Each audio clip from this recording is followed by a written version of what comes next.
Ça va. Ok. Donc, bonjour à nouveau, chers collègues, et bienvenue à cette session par rapport à OneNote et IDA. Donc, comme nous l'avons dit tout à l'heure, nous commençons par OneNote. Il se pourrait en fait que dans la séance, tu as certaines obligations de Monsieur De Fontaine, qu'on fasse la séance par rapport à OneNote, mais qu'on fasse une pause par rapport aux questions et qu'on fasse la partie IDA avant de revenir aux questions OneNote. Ce qui on verra en cours de route. Bon, OneNote, déjà, qu'est-ce que OneNote? OneNote, c'est une des applications de Office 365 de Microsoft qui est utilisée à la fois en privé et en équipe, mais c'est beaucoup plus dédié à un usage privé. Ça vous permet en fait de prendre des notes, d'organiser en fait vos prises de notes, d'organiser certaines informations que vous auriez besoin de classer de façon assez structurée. Ça a également beaucoup d'avantages, c'est-à-dire, par exemple, vous pouvez prendre des notes, partager vos notes avec d'autres collègues, carrément leur déléguer l'accès pour qu'ils rajoutent en fait des notes à la suite des vôtres, et ainsi de suite. Donc, les fonctionnalités, nous allons les découvrir en cours de route. Bon, déjà,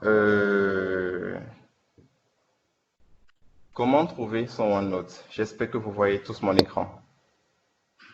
Mettez oui dans le chat s'il vous plaît si vous voyez tous mon écran.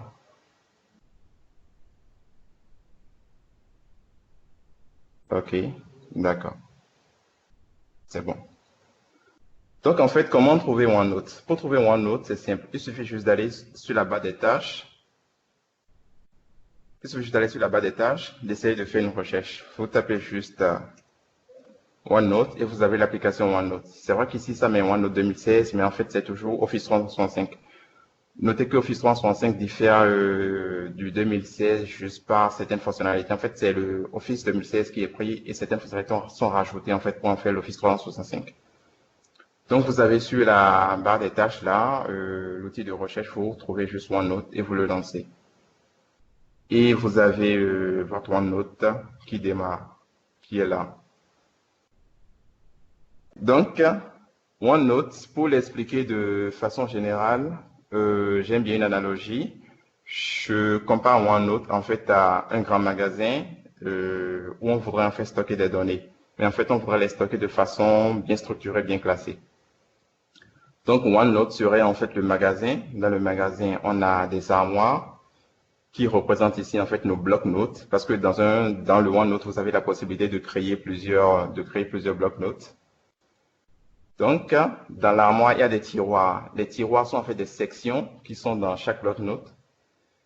Et dans les tiroirs, vous avez des dossiers. Les dossiers ici sont des pages en fait que vous créez dans votre bloc-notes, dans vos sections en fait. Donc, déjà, nous allons déjà commencer par comment créer notre. Nous faisons juste un fichier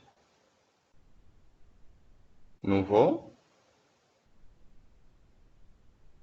Nous choisissons en fait là où nous voulons enregistrer. Nous pouvons l'enregistrer sur notre OneDrive, comme nous pouvons l'enregistrer en local là, sur notre ordinateur. Notez en fait que plus tard, nous allons le voir tout à l'heure, il y a une version online, il y a une version, bon, en fait la version online c'est toujours c'est toujours la même chose, la version online et aussi la version disponible dans Microsoft Teams. Quand vous le mettez sur le OneDrive, vous pouvez y accéder sur l'interface online et Microsoft Teams, mais quand vous le mettez en local sur votre ordinateur, vous ne pouvez pas y accéder depuis l'interface online ou depuis MS Teams. Donc là, je vais choisir en fait de le mettre dans mon dossier local de OneDrive sur mon PC. Donc, je fais pas courir. Je crée juste un dossier.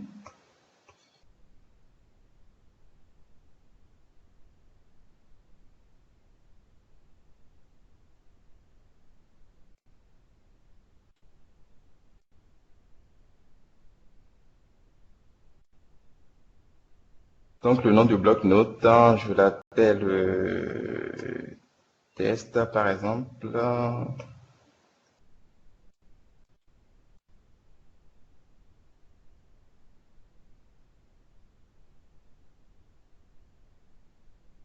OK. Donc là, en fait, je viens de créer un bloc-notes. Donc, quand je défile la liste de mes blocs-notes là, vous voyez que j'en ai plusieurs.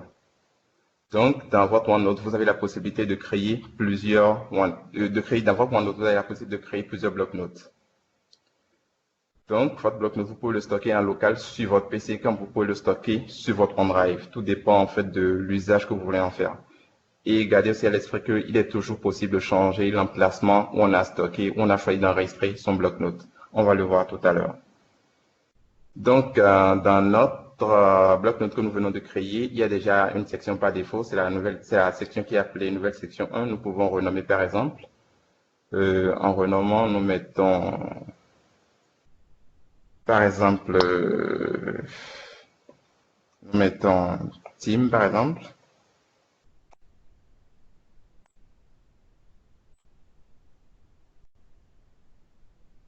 MS Team. Nous pouvons rajouter une seconde section juste en cliquant sur le tout petit plus qui est là. Je propose qu'on mette MS Planner par exemple. Toujours, on peut rajouter encore une troisième section qu'on appelle par exemple MS Power BI. Donc, c'est ainsi que nous pouvons créer des sections. Maintenant, dans chaque section, nous pouvons créer des pages.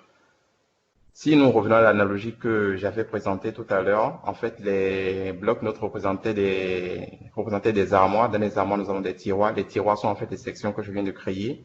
Et dans chaque tiroir, nous pouvons mettre des dossiers. Les dossiers sont en fait des pages qui se trouvent dans chaque bloc-notes. Donc, dans chaque section plutôt. Allô? Il y a un fond sonore. Monsieur Wadia, vous pourrez m'aider, s'il vous plaît? Monsieur Bassirou, s'il vous plaît. Oui. Vous avez une question? Oui. Non, bon, j'avais des difficultés pour joindre la réunion, en fait. Maintenant, c'est bon.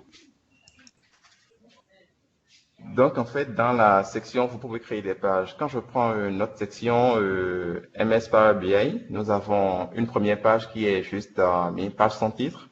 Nous pouvons renommer, par exemple. Je mets, par exemple, accès, par exemple. Renomme accès. Je peux créer une seconde page qui serait en fait un second dossier dans le tiroir Power BI. Allô? Bonjour, excusez-moi. Bonjour, monsieur Raoult. Je suis. Oui, bonjour. Vous avez une question? Bon, je continue alors. Donc, en fait, je crée une seconde page que je renomme aussi, par exemple, utilisation. Donc, ainsi de suite, je peux créer autant de pages que je veux. Donc, là, je suis dans la section MS Power BI, le tiroir Power BI, chez les dossiers accès, les dossiers utilisation qui sont faits des pages que j'ai ajoutées à ma section. Je peux, par exemple, venir aussi dans la section MS Planner, renommer, par exemple, MS Planner. Je renomme, par exemple, stats, par exemple, les statistiques. Là, je crée une seconde page que j'appelle, par exemple, tâche à insérer, par exemple.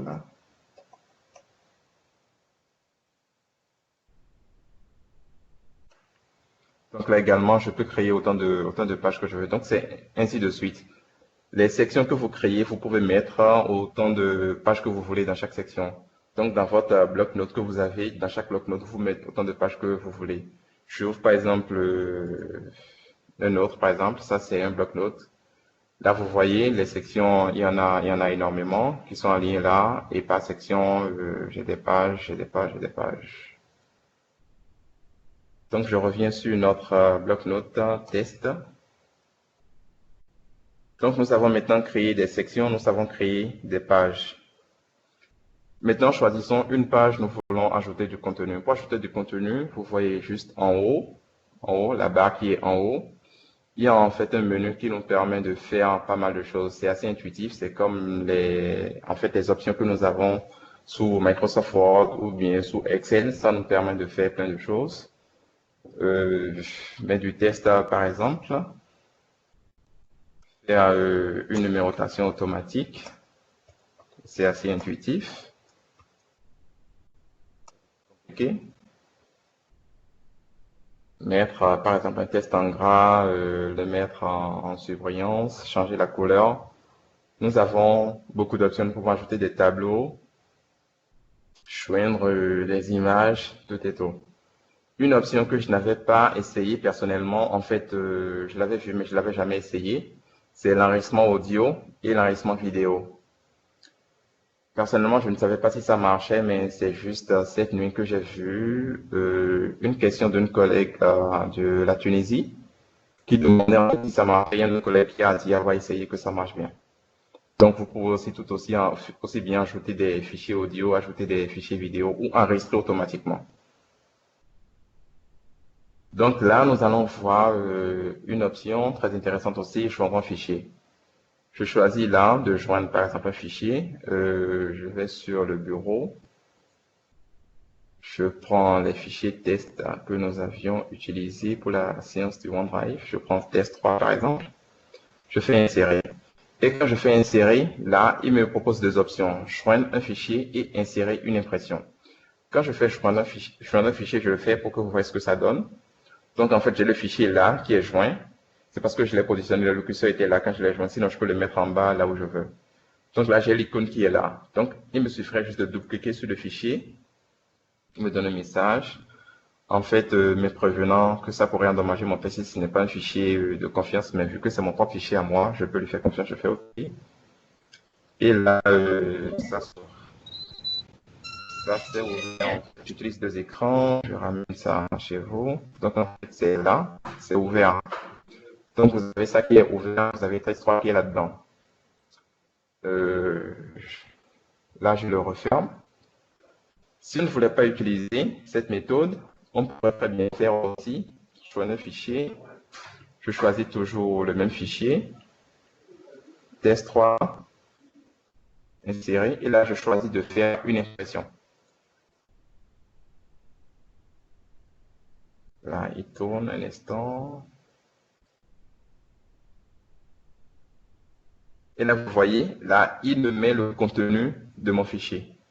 Donc là, en fait, ce n'est plus juste l'icône. J'ai à la fois l'icône, mais j'ai aussi le contenu. Si j'ai besoin en fait, de voir automatiquement ce qui est dans le fichier, dans mon OneNote.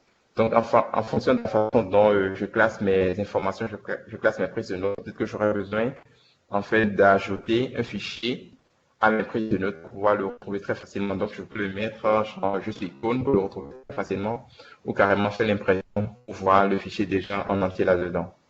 Je peux aussi, par exemple, joindre un fichier Excel. J'ai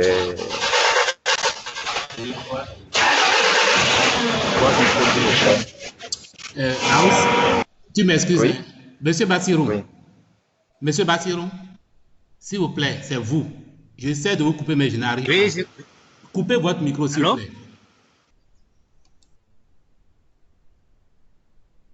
Ok, je pense que c'est bon. Il n'a pas Donc, encore en coupé. fait, bon, j'essaie de voir aussi de mon côté.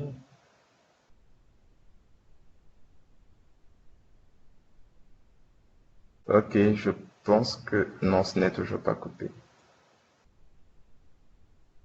Bon, j'essaie de couper aussi, mais ça ne prend pas. Bon, on va essayer d'évoluer vu qu'on n'a pas, qu'il n'y a plus le fond sonore dans la maison. Donc, en fait, si vous voulez, par exemple, joindre une feuille de calcul, vous pouvez créer une nouvelle feuille de calcul ou bien vous pouvez joindre une feuille de calcul existante déjà. Là, je prends l'option de joindre une feuille déjà existante. J'espère que j'en ai sous la main ou je n'ai pas de données sensibles.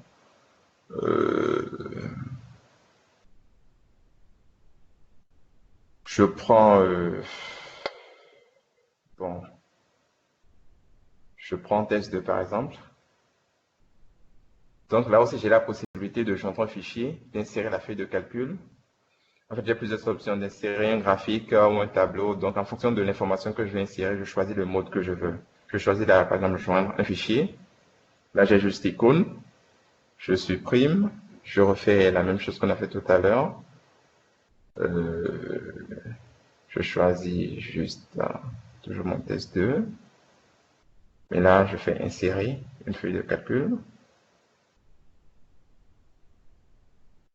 Là, c'est parce qu'il n'y a aucune information dedans que je n'ai rien. Bon, il y a une information dedans, donc c'est là. J'attire également votre attention par rapport à quelque chose. Là, c'est ouvert. Je vais essayer de faire une modification, par exemple. J'ouvre le fichier, toujours ça c'est ouvert sur mon autre écran.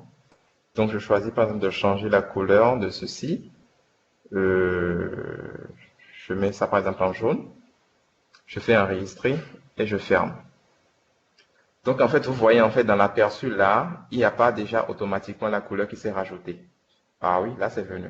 Sinon, en fait, des fois, ça peut ne pas se rajouter automatiquement et ça vous met un message que, en fait, ça n'a pas été actualisé. Donc là, il faut suffire juste de faire un clic droit sur le fichier. Ici, je n'ai pas l'option. Je vais peut-être sur mon fichier Word que ça va me donner l'option. Peut-être c'est le fichier Word que je vais essayer de modifier.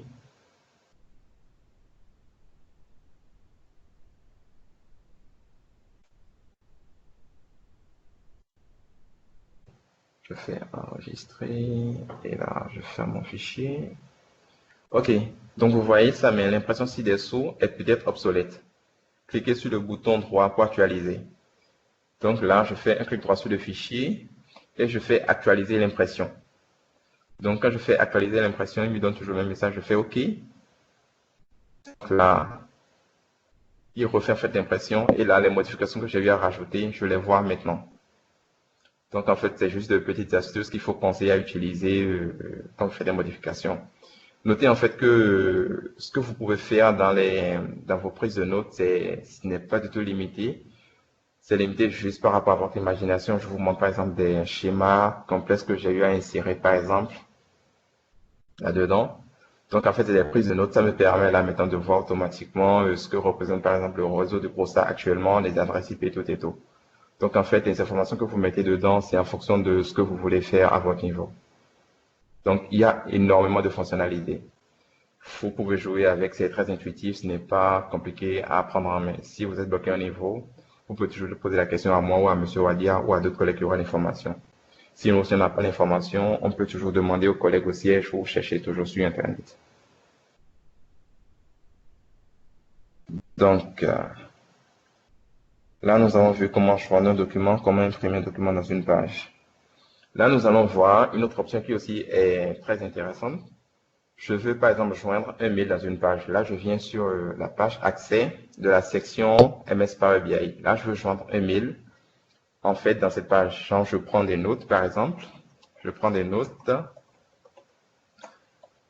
Mais par rapport à ces notes, j'ai peut-être reçu un mail et je ne voudrais pas, après avoir allé dans Outlook, rechercher ce mail avant d'avoir ce qui a été dit dans ce mail.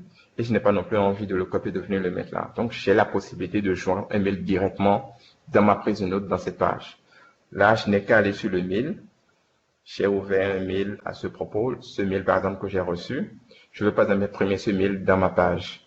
Là, j'ai remarqué que j'ai un OneNote. J'espère que c'est assez grand que vous voyez tous. J'ai un OneNote qui est juste en haut là. Je clique sur OneNote. Donc là, c'est que je veux imprimer ça dans une page. Je sélectionne. Si vous avez juste un seul bloc-notes, ça va vous mettre le bloc-notes là par défaut. Mais si vous en avez plusieurs comme moi, vous aurez la liste de vos bloc-notes. Et là, vous choisissez le bloc-notes que vous voulez. Et vous choisissez la section correspondante. Là, je vais dans notre bloc-notes test que nous avons créé tout à l'heure. Je vais dans la section MS Power BI qui représente notre tiroir. Je prends le dossier que je veux, le dossier accès, en fait la page accès, et je fais OK.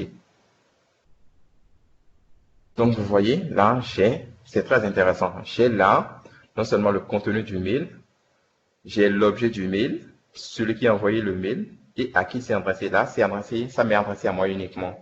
S'il y avait d'autres collègues qui étaient en fait aussi dans la liste d'adressage, à qui on a adressé le mail aussi, vous verriez aussi leur nom là. Donc, j'ai l'objet de qui ça provient, à qui c'est adressé et la date à laquelle ça a été envoyé. Donc, par exemple, si vous prenez des notes et que vous joignez un mail, là, vous venez là-dessus, vous voyez automatiquement le mail, tout ce qui est par rapport au mail, vous l'avez là très rapidement et vous pouvez continuer à travailler. Également, une autre option qu'on va voir ensemble, c'est comment obtenir déjà depuis ici, sans aller vers le OneNote Online, comment obtenir le lien vers un bloc-notes, vers une section ou vers une page. Là, je commence déjà par les bloc-notes. Je suis sur ce bloc-notes, par exemple, je fais un clic droit. Et là, j'ai l'option copier le lien pointant vers le bloc-notes. Donc, je peux copier le lien pointant vers ce bloc-notes-là. Je choisis par exemple un autre aussi. Ça, par exemple, je peux toujours faire aussi copier toujours le lien pointant vers ce bloc-notes que je peux par exemple envoyer à Sonia si je veux en fait qu'elle ait accès aux informations là. Donc, j'ai juste à copier ce lien et à lui envoyer ça. Donc, nous revenons dans notre bloc-notes test. Nous prenons par exemple une section. Je prends la section MS Team par exemple. Je fais un clic droit là-dessus également. J'ai également copié le lien pointant vers une section normalement. Bon, je ne sais pas pourquoi ça a mis une section. Copier le lien pointant vers une section. Donc là, je peux copier le lien là pointant vers la section là. Notez en fait que si je copie le lien pointant vers un bloc-notes, c'est que en fait, je donne l'accès à tout le bloc-notes. Quand je fais copier le lien pointant vers une section, c'est que je donne l'accès à toutes les pages qui se trouvent dans la section. Et je peux également faire, je reviens dans la section MS Power BI, faire un clic droit dans le menu à droite là, sur la page, faire un clic droit également là et faire copier le lien pointant vers une page là. Je donne l'accès uniquement à la page là, uniquement, la page là exclusivement. Donc j'ai l'option là, partager, copier le lien, faire un bloc-notes, copier le lien vers une section, copier le lien vers une page. Là, j'en profite en même temps parce que je suppose en fait que je partage, en fait que je copie le lien pointant vers un bloc-notes. Genre ce bloc-notes par exemple, que je veux par exemple envoyer à la fois à Sonia et par exemple à Monsieur Wadia. Peut-être que je veux que Sonia travaille uniquement sur, voit uniquement les informations qui sont sur MS Team et sur MS Power BI. Tandis que M. Wadia doit juste avoir les informations concernant MS Team et MS Planner.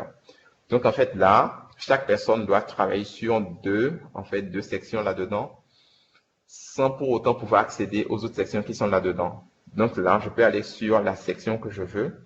Je peux verrouiller en fait les sections par mot de passe. Je vais sur la section là, je fais un clic droit et je fais protéger la section par mot de passe. Donc, j'ai l'option là, protéger la section par mot de passe. Je clique là-dessus. Donc, vous voyez, il y a l'option là qui s'affiche. Mais là, ça me propose de faire ça par page. C'est bizarre. Auparavant, ça me proposait par section. Non, c'est toujours la section, ce n'est pas par page. C'est toujours la section. Je fais définir un mot de passe. Donc là, je définis le mot de passe, je le confirme et je fais OK. Donc, je peux définir des mots de passe sur chacune des sections. Et après, je partage le bloc-notes en entier à M. Wadia et à Sonia. Donc, je communique à chacun les mots de passe des sections dont ils ont besoin d'avoir l'accès plutôt. Donc, j'ai l'option là de verrouiller en fait les sections par des mots de passe. Donc, en fonction de la façon dont le travail est organisé avec l'équipe, dans laquelle je suis, je communique les mots de passe. Si c'est que c'est des informations vraiment confidentielles, et qu'on ne peut pas partager avec tout le monde. Ça, c'est juste à titre d'exemple. On n'a pas forcément besoin de verrouiller les sections si ce n'est pas aussi viral que ça. Donc, nous avons également une autre possibilité qui est celle d'exporter en fait des informations depuis notre bloc-notes. Pour exporter, je fais sur Fichier, je choisis Exporter. Donc, quand je viens sur Exporter, j'ai la possibilité d'exporter la page, la possibilité d'exporter la section, la possibilité d'exporter le bloc-notes en entier. Donc, quand je vais exporter, je me positionne sur la page que je voudrais, si c'est une page que je vais exporter. Sur la section, si c'est une section que je peux exporter. Le bloc-notes, déjà, bon, par défaut, je suis forcément dans un bloc-notes, mais ça doit être le bloc-notes là que je voudrais exporter. Donc, là, je fais Fichier, Exporter, je choisis en fait si c'est la section que je veux exporter, si c'est la page, si c'est en fait le bloc-notes. Donc, je choisis en fait l'option que je veux. Et là, en fait, j'ai la possibilité de l'exporter vers un format Word, de l'exporter vers du PDF, de l'exporter vers une page web. Et également, il y a des options ici que je ne vois pas. Si je fais un clic droit ici, par exemple, sur la section, que je fais exporter, Là, il y a une autre option que j'ai, en fait, c'est celle de l'exporter vers un format section OneNote. Si je choisis de l'exporter vers le format là, en fait, je pourrais juste l'envoyer à quelqu'un. En fait, le fichier, je pourrais l'envoyer par exemple par mail à quelqu'un qui le recevrait et qui aurait juste à double-cliquer là-dessus et ça va s'ouvrir chez lui. Donc, si je l'exporte comme ça et que, en fait, ça s'ouvre dans son bloc-notes, les modifications qu'il aura à faire, ça ne va pas influer, en fait, sur mon bloc-notes à moi. Parce que, en fait, j'ai exporté, je le lui ai envoyé. Donc, en fait, là, maintenant, il se l'est approprié dans son bloc-notes à lui.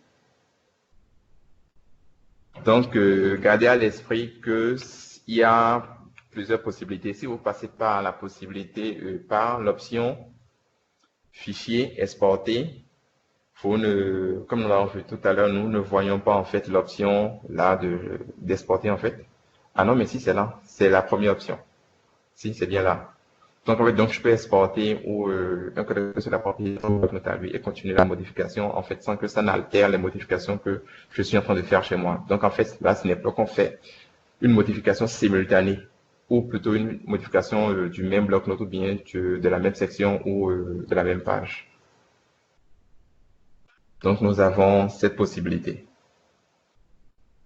Tout à l'heure, nous parlions de la possibilité, en fait, d'enregistrer nos blocs-notes sur un emplacement donné. Là, j'ai plusieurs blocs-notes. Supposons, en fait, que je ne me rappelle plus de là où j'ai mis le bloc-notes. Est-ce que c'est sur mon OneDrive, accessible en ligne, ou bien est-ce que c'est un local sur mon PC? Là, il me suffit juste de faire un clic droit sur mon bloc-notes et de faire propriété. Quand je fais propriété, là, il y a la petite fenêtre qui s'ouvre, qui me donne en fait l'emplacement de mon bloc-notes. Donc là, je vois l'emplacement, c'est sur le OneDrive là par exemple. Je prends un autre bloc-notes que j'ai eu à mettre en local là.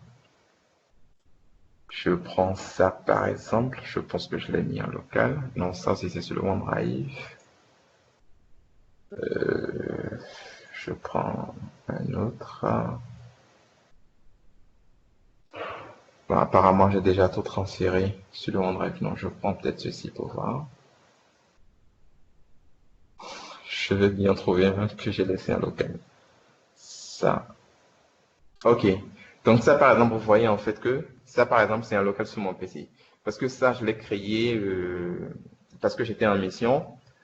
Et je l'ai fait en fait une nuit où je n'avais pas accès à l'hôtel, à la connexion Internet, mais j'avais besoin en fait de commencer mes prises de notes automatiquement. Donc là, j'ai choisi en fait de le mettre en local sur mon PC. Donc là, c'est dans le dossier mes documents. Dans le dossier mes documents, c'est là où je l'ai enregistré pour l'instant.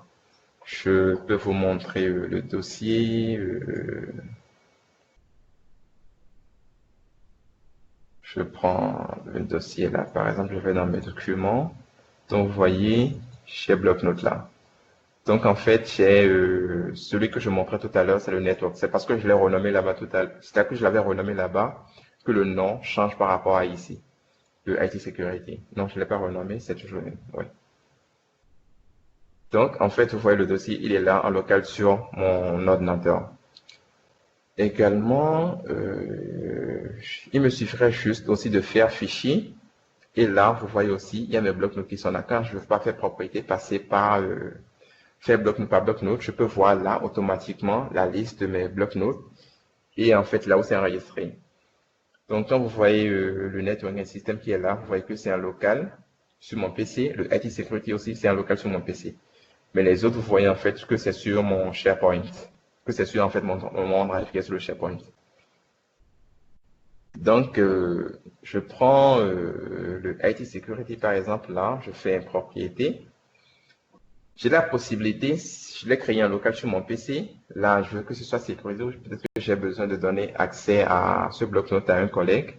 J'ai la possibilité de cliquer sur changer d'emplacement. Donc là, j'ai juste à cliquer sur changer d'emplacement. Donc là, quand je clique sur changer d'emplacement, je peux choisir maintenant de le mettre dans mon dossier local OneDrive qui est sur mon PC. Donc quand je fais comme ça, je choisis le dossier dans lequel je veux le mettre. Si je veux, je peux créer un nouveau dossier. Et quand je le fais comme ça, c'est que là maintenant, j'ai changé d'emplacement et que c'est maintenant accessible depuis l'interface online, depuis MS Teams. C'est accessible. Gardez aussi à l'esprit que tout à l'heure, nous avons vu les options copier l'adresse. Si vous voulez copier l'adresse d'un bloc-notes ou bien d'une section et envoyer, faites-le sur des bloc-notes ou des bloc-notes ou des sections d'un bloc-notes qui sont sur le OneDrive. Parce que si c'est un local sur votre PC, le collègue ne pourra pas y accéder parce que en fait, c'est un local sur votre ordinateur. Là, je ne change pas d'emplacement en fait parce que quand vous le faites, il tourne un peu avant de charger. Donc, comme on est en présentation, ça va prendre du temps, ça va peut-être planter parce que je vais être pressé, je vais cliquer à plusieurs reprises. Donc, je ne veux pas changer d'emplacement là maintenant. Donc, j'ai la possibilité de changer d'emplacement si je le veux. Également, j'ai la possibilité de vérifier la synchronisation de mes blocs.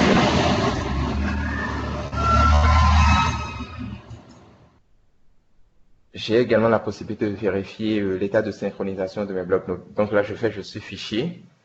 Je fais afficher l'état de synchronisation. Donc, je clique là-dessus.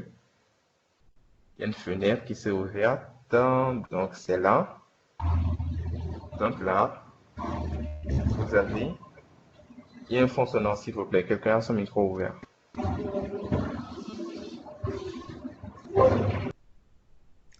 Merci. Donc là, en fait, vous avez les blocs-notes que, en fait, j'ai positionné, les blocs-notes que j'ai positionnés, en fait, sur mon OneDrive. Vous voyez, en fait, tout à l'heure, je vous le remontre à nouveau, la liste de mes blocs-notes. Là, j'en ai 1, 2, 3, 4, 5, 6, 7. Quand je viens sur Fichier, afficher l'état de synchronisation, vous voyez que là, j'ai juste 1, 2, 3, 4, 5. Ça veut dire qu'il y a 2 blocs-notes que je n'ai pas mis sur mon OneDrive. Donc, quand ce n'est pas sur mon OneDrive, je ne m'attends pas à voir l'état de synchronisation. Donc là, vous voyez l'état de synchronisation, vous voyez la dernière synchronisation, à quel moment ça a eu lieu. Si c'est que j'ai fait des modifications et que je vais accéder automatiquement à ça en ligne, je peux faire synchroniser maintenant sur le bloc-notes que je veux. Donc ça synchronise automatiquement. Je peux y accéder en ligne ou peut-être que c'est que j'ai envoyé le lien à un collègue et que je veux qu'il y accède automatiquement. Là, je fais synchroniser maintenant et la personne y a accès. Là, je vais essayer d'aller un peu plus vite parce que le temps est un peu... J'ai également la possibilité de faire le clic 3 sur le bloc-notes de fait propriété. Je pensais avoir l'option synchronisation, mais ce n'est pas là. Bon, ce n'est pas grave. Donc là, nous avons vu jusque-là le bloc-notes dans l'application bloc-notes installé sur notre ordinateur.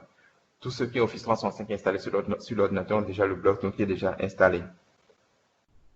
Maintenant, nous allons passer au bloc-notes online, la version accessible en ligne. Là, je mets dans le chat le lien qui nous conduit à notre bloc-notes, à notre OneNote plutôt en ligne. Je viens d'envoyer le lien. Donc là, vous cliquez juste sur le lien là, vous allez voir votre bloc-notes va s'ouvrir automatiquement en ligne et vous pourrez y accéder en ligne. Là, moi, je l'ai déjà ouvert chez moi.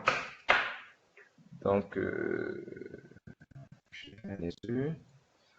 Donc, en fait, quand vous cliquez sur le lien, ça demande votre mot de passe, votre MFA, si vous n'êtes pas encore connecté. Et là, votre OneNote Online s'ouvre automatiquement. Donc, en fait, quand c'est ouvert comme ça, vous voyez en fait les sections ou les blocs que vous avez eu à modifier récemment. Il y a un onglet Mes blocs-notes qui vous permet en fait de voir vos blocs-notes que vous avez mis sur votre OneDrive. Là, je n'ai pas le bloc-notes que je viens de créer tout à l'heure parce que en fait, je l'avais ouvert et je viens de créer mon bloc-notes.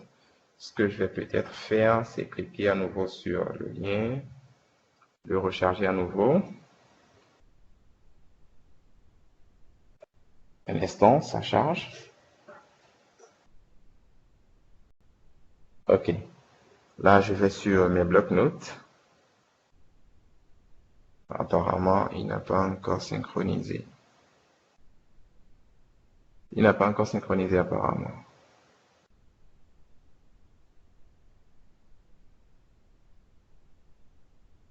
Ok, là, j'ai un test. Le bloc-notes, je l'ai créé. Je l'ai là. Donc, normalement, je devrais l'avoir ici aussi, dans le bloc-notes. Ok, donc là, je l'ai là maintenant. Le bloc-notes que je viens de créer tout à l'heure, je l'ai là maintenant. Donc, vous voyez que en fait tous les blocs que vous enregistrez sur votre OneDrive, vous l'avez automatiquement quand vous venez sur votre OneDrive online. Ici aussi, j'ai la possibilité de faire un partage. C'est le même principe que celui que nous avions vu par rapport au OneDrive. Si je veux le partager, je peux le partager par exemple avec M. Wadia.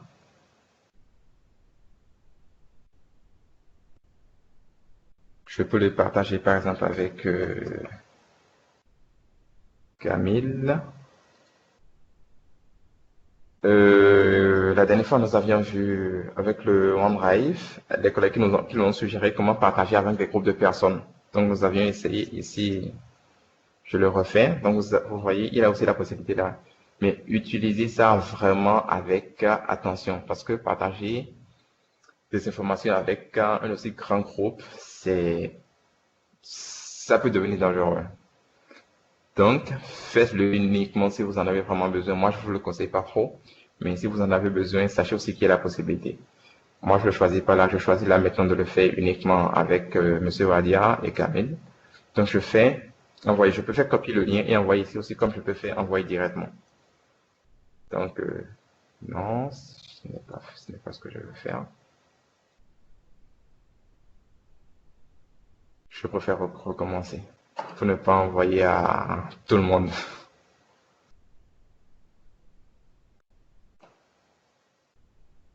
Et je choisis maintenant.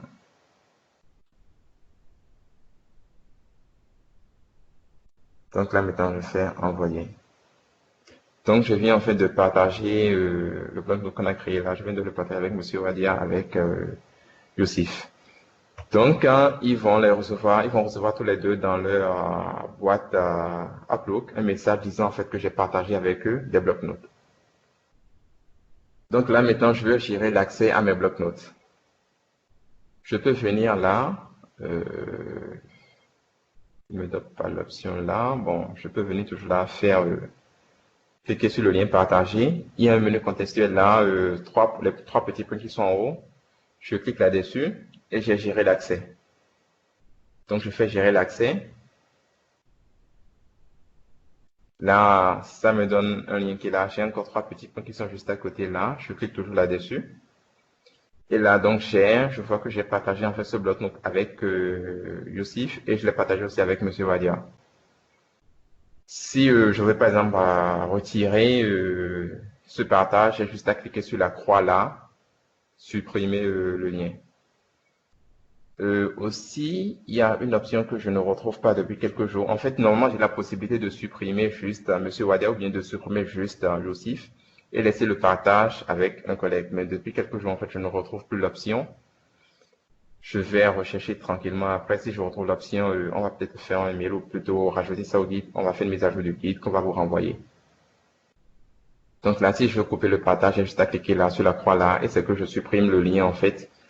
Et tous ceux avec qui j'aurais partagé, ils n'auraient plus l'accès au bloc-notes. Donc là, je supprime simplement, supprimer le lien. Et donc là, j'ai supprimé le partage. Donc là, je vais dans notre bloc-notes qu'on a créé tout à l'heure. Ça charge.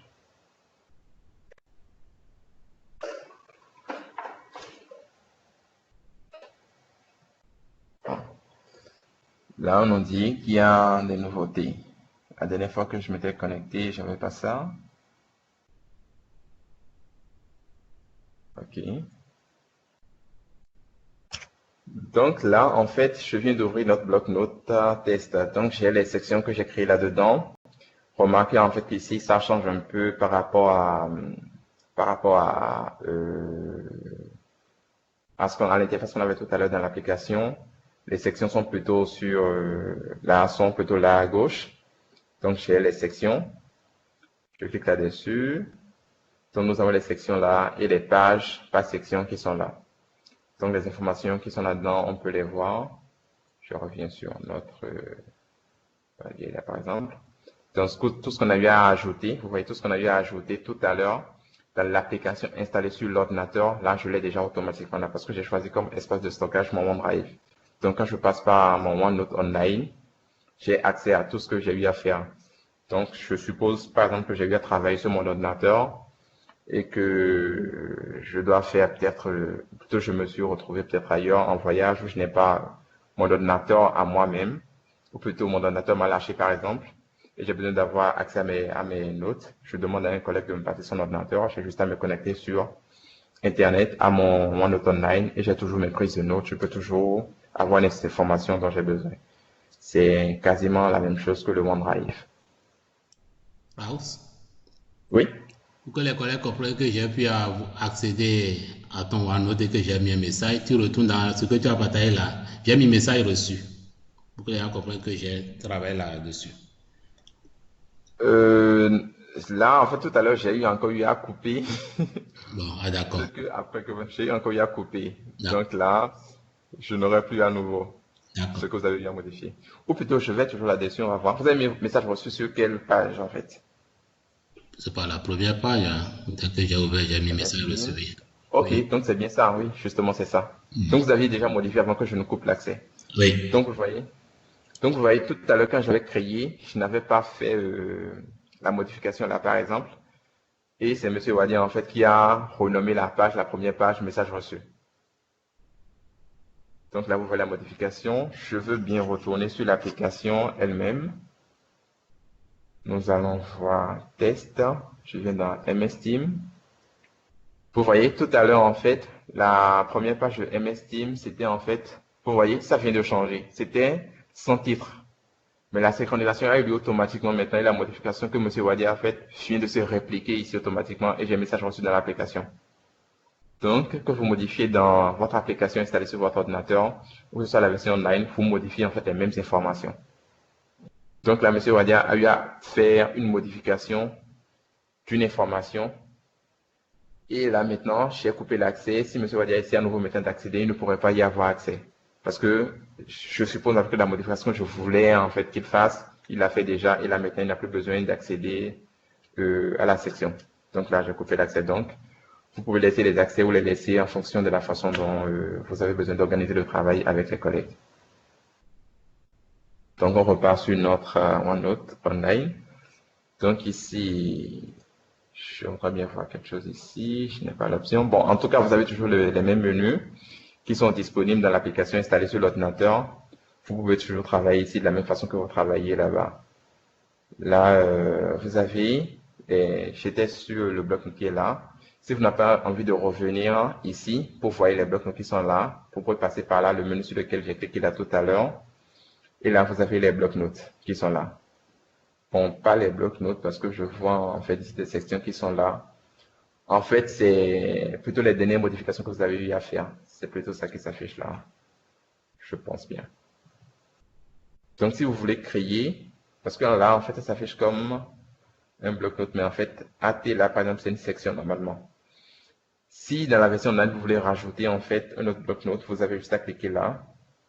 Et là, sachez automatiquement que quand vous allez le faire, ce sera directement dans votre OneDrive que ça va l'enregistrer automatiquement. Parce que vous êtes sur la version online. Ici, vous ne pouvez pas en fait ajouter ça à votre ordinateur en local. Ce n'est pas possible quand vous êtes sur le OneNote Online.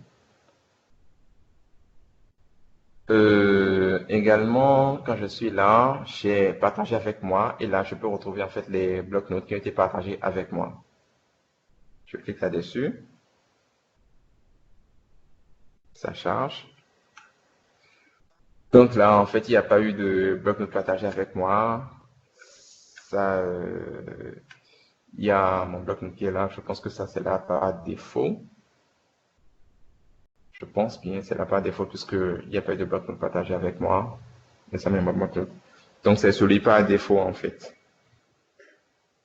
Donc, c'est l'option que nous avons ici. J'ai recherché, essayé de rechercher, en fait, l'option que nous avions dans OneDrive qui nous montrait en fait comment trouver les blocs-notes que nous avons eu à partager nous. Mais je n'ai pas encore su voir ça. Je ne sais pas si M. Wadia a une proposition par rapport à ça parce que je n'ai pas su le retrouver moi. M. Wadia? Bon. Peut-être nous allons voir ça après quand nous serons. Oui. Je demandais en fait si. Sincèrement, je n'ai pas. Ok, Essaye ça. d'accord, d'accord. Donc, en fait, si toutefois il y a un collègue qui trouve l'information, c'est toujours possible de le partager avec les autres collègues aussi. Donc là, nous avons fait le tour de OneNote Online. Nous allons aller sur MS Team pour voir le MS Team. J'essaye de faire vite parce que De Fontaine doit aussi faire la présentation par rapport à IDA. Donc, quand je viens sur l'interface MS Team, pour avoir accès au OneNote, je clique sur les points là. Je clique là sur OneNote.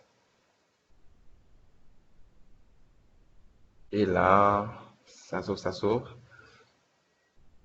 ça charge. Donc, quand vous arrivez là, ça vous montre OneNote, c'est la première utilisation, donc vous demandez où se trouvent mes blocs-notes. Il y a juste une petite flèche là qui pointe vers la droite. Il faut cliquer là-dessus. Et là, vous avez accès en fait à vos blocs-notes. Donc, vous avez vos blocs-notes là, vous avez les sections qui sont là, vous avez les pages de vos sections. Donc, vous allez remarquer aussi en fait que tout ce qui est ici, c'est des informations, c'est des blocs-notes que j'ai eu. C'est des blocs-notes ou des sections des blocs-notes qui sont sur le OneDrive. Ceux qui sont en local sur mon ordinateur, je n'y ai pas accès à travers MS Team, puisque le MS Team, pour charger les sections ou les blocs-notes, ça se reporte en fait aux informations qui sont dans mon OneDrive en fait. Donc ici, j'ai uniquement ce qui est dans mon OneDrive. Également, je ne sais pas si c'est la même chose chez tous les collègues. L'expérience que moi j'ai eu à faire de OneNote à travers MS Team, je n'ai pas trouvé l'intégration en fait totalement aboutie. Ce n'est pas assez pratique quand je travaille dans l'application installée sur l'ordinateur ou dans le OneNote Online. Je ne sais pas s'il y a un collègue qui a pu prendre en main concrètement et que ça a marché. Parce qu'en fait, quand je clique sur des informations, ça met du temps à charger. Je prends par exemple outils digitaux par exemple. Ça met un peu plus de temps à charger. Et je viens là par exemple. Oh bah aujourd'hui c'est mieux. Donc alors la dernière fois c'était peut-être la connexion qui faisait en fait que c'était pas très pratique. Sinon ici ça se comporte là maintenant ça se comporte mieux. Donc c'est plus lié à la connexion, bien peut-être que depuis le temps ils ont eu à faire des modifications à améliorer en fait le produit.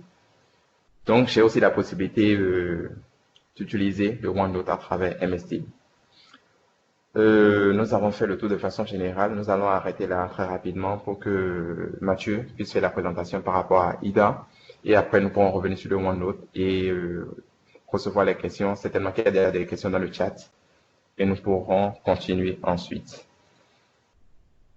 Donc, sans plus attendre, j'arrête le partage à mon niveau. Un instant. Donc, j'arrête le partage et sans transition, je passe la main à Mathieu pour la suite. Essayez de prendre le relais, même si peut-être vous avez besoin de 2 minutes pour prendre un verre d'eau, le temps que j'essaie de charger également ce que j'ai à... Mathieu, le son est faible à ton niveau.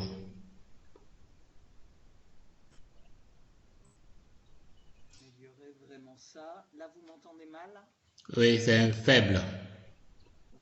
Attends, je vais essayer de brancher alors un casque.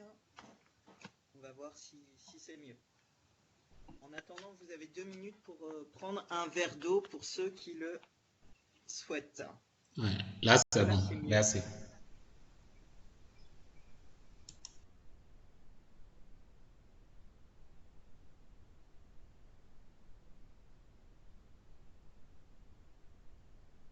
Est-ce que c'est mieux là? Oui, c'est nettement mieux. Très bien. Moi, ça me bourdonne un peu dans l'oreille, mais... Donc,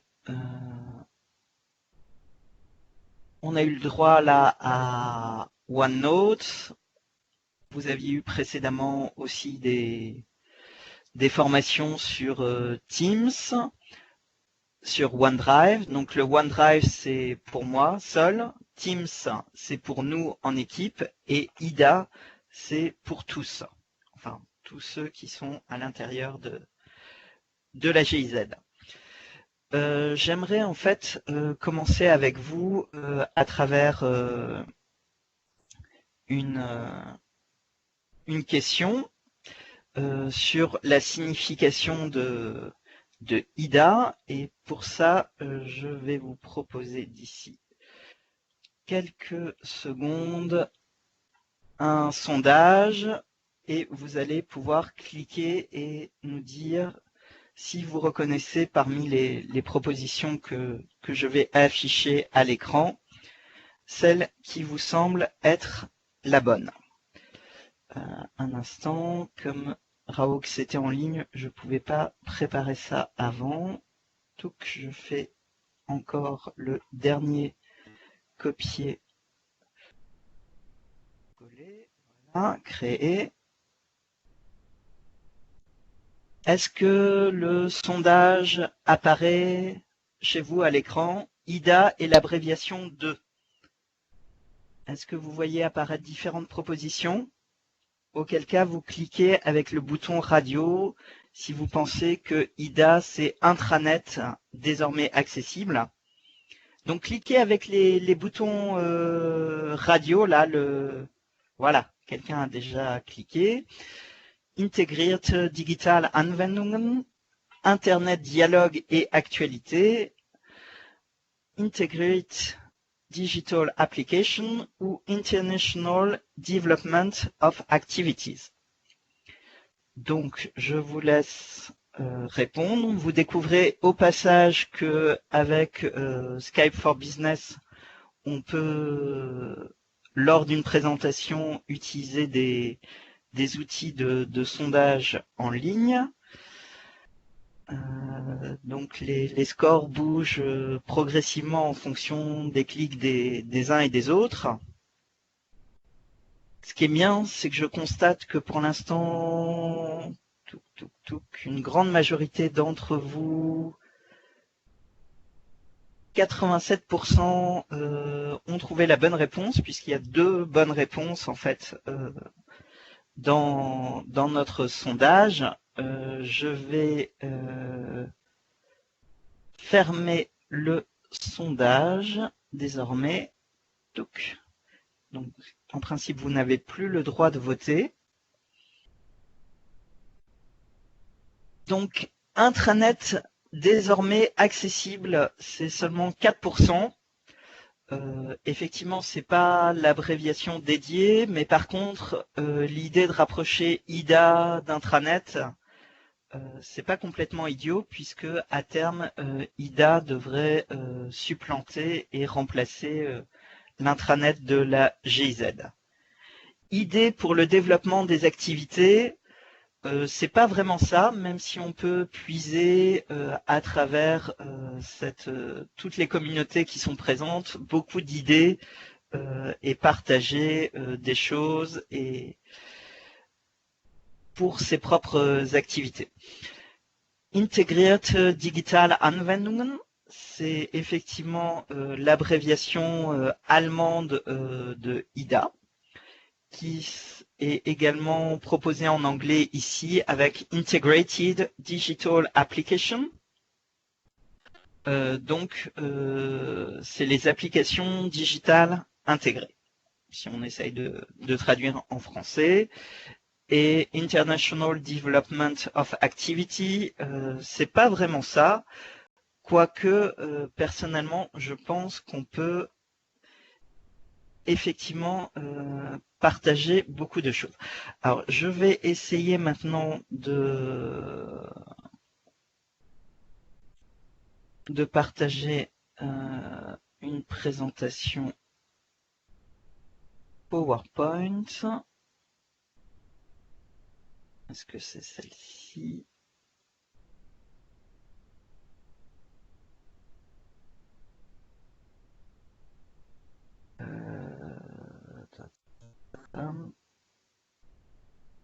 Voilà, j'espère que vous voyez à sur votre écran que la GIZ Bénin se digitalise.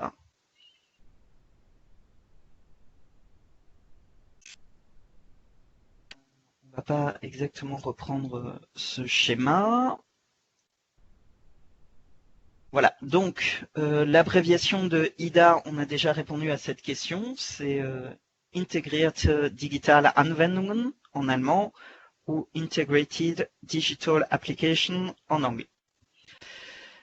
Donc IDA est un espace commun pour tous les collaborateurs et collaboratrices de la GIZ à travers le monde afin de rendre la coopération numérique simple, évidente et sécurisée.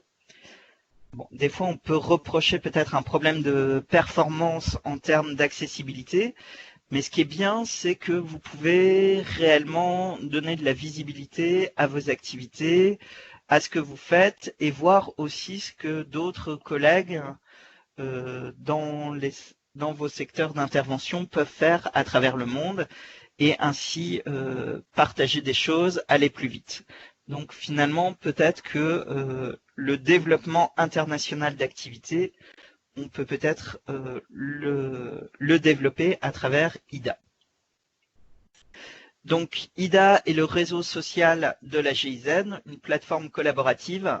En fait, c'est une sorte de Facebook entre nous, entre collaborateurs de la GIZ, ce qui malheureusement parfois peut exclure certains des cabinets d'études qui travaillent à nos côtés et à qui on a pu peut-être confier l'une ou l'autre des composantes dans nos projets programmes. Donc IDA s'intègre, et c'est le I, parfaitement à l'environnement Microsoft, AMS Teams, OneNote, le cloud, OneDrive et autres. Et il y a différentes sections. Il y a des pages consacrées au pays. On va aller voir plus particulièrement la page IDA pour la GIZ Bénin. Il y a des pages, des sections pour les projets, pour les organisations administratives et les divisions d'état-major de la GIZ, et des communautés regroupées par centre d'intérêt, en général sur des thématiques sectorielles.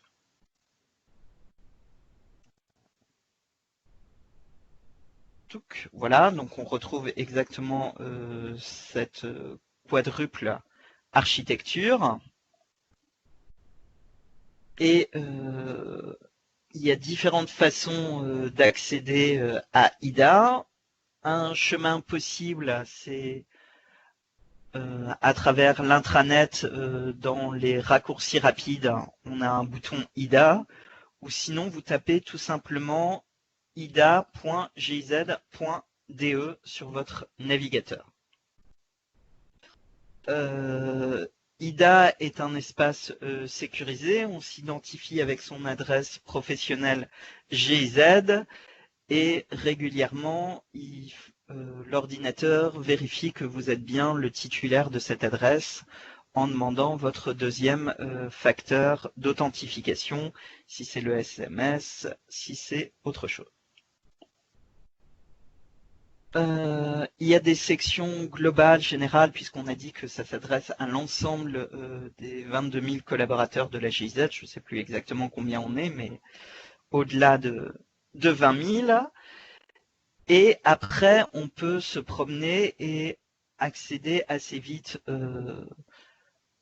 dans des environnements qui nous sont a priori plus familiers, comme une page consacrée au pays et à l'intérieur des pays, plus particulièrement dans la sous-division Afrique de l'Ouest numéro 2 plus Madagascar, on a entre autres le Bénin.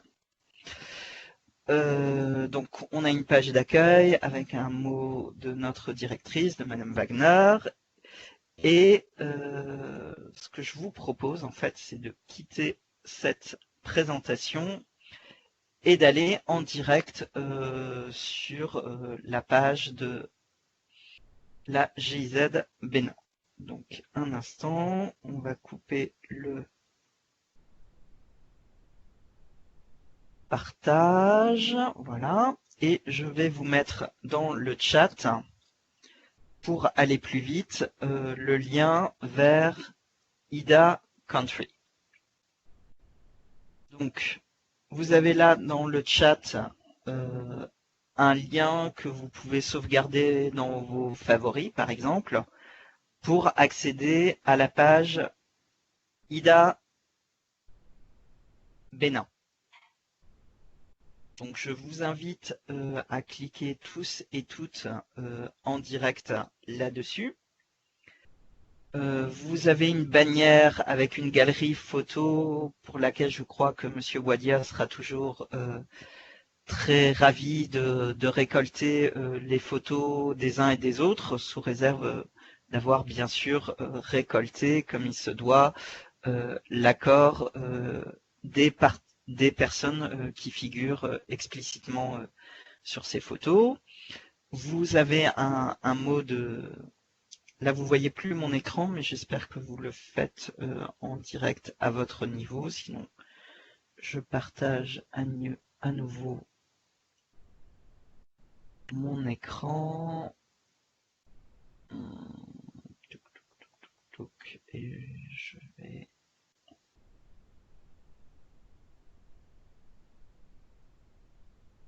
Voilà. Donc vous avez le calendrier des activités de la GIZ Bénin. Bon, actuellement, à cause des restrictions liées au corona, vous voyez que sur le mois d'avril, c'est assez peu fourni. Par contre, sur le mois de mars, on avait davantage de choses. Par exemple, les 4 et 5 mars derniers, on avait l'Assemblée générale des assistants techniques. On a eu l'atelier de planification du programme police au début du mois de mars, là, des 9 au 11. Moi-même, j'ai voulu lancer un hackathon sur la gamification qui était prévu entre le 17 et le 19. Malheureusement, j'ai dû m'arrêter après le 19. Donc, vous voyez un certain nombre d'événements. Vous pouvez cliquer dessus pour avoir éventuellement plus d'informations laissées par la personne qui a déposé cela. Vous pouvez avoir des informations complémentaires et donc vous pouvez donner de la visibilité. Alors, il faut éviter de poster peut-être toutes vos micro-activités, mais si c'est quand même un temps fort et suffisamment structurant pour votre projet programme, et si vous voulez lui donner un peu de visibilité au niveau de l'ensemble des collaborateurs et collaboratrices de la GIZ Bénin, c'est possible. Et ensuite, vous avez ici, comme le mur d'actualité de vos réseaux sociaux favoris, Facebook et compagnie, la possibilité en fait de poster des actualités, des éléments avec des liens vers, ça peut être vers une vidéo YouTube. Ici, par exemple, le ProSiva a partagé avec nous son recueil de bonnes pratiques en matière d'hygiène. Les supports de formation de ces formations avaient été entre autres rendus publics par Charlemagne ici dans le fil d'actualité, etc. J'avais mis une information sur la mise en place du cordon sanitaire. Le Prosea avait partagé aussi ses visuels par rapport au lavage des mains, etc. Donc, pour ça, en fait, vous allez taper le texte que vous voulez partager. Vous pouvez associer des pièces jointes, des éléments. Alors, soit c'est un élément du fil d'actualité, soit ça peut être sous forme d'un sondage pour prendre un peu la température, un peu comme j'ai ouvert cette session avec vous. Ça peut être une entrée au niveau du calendrier. ou ça peut être pour poser une question à l'ensemble de la communauté.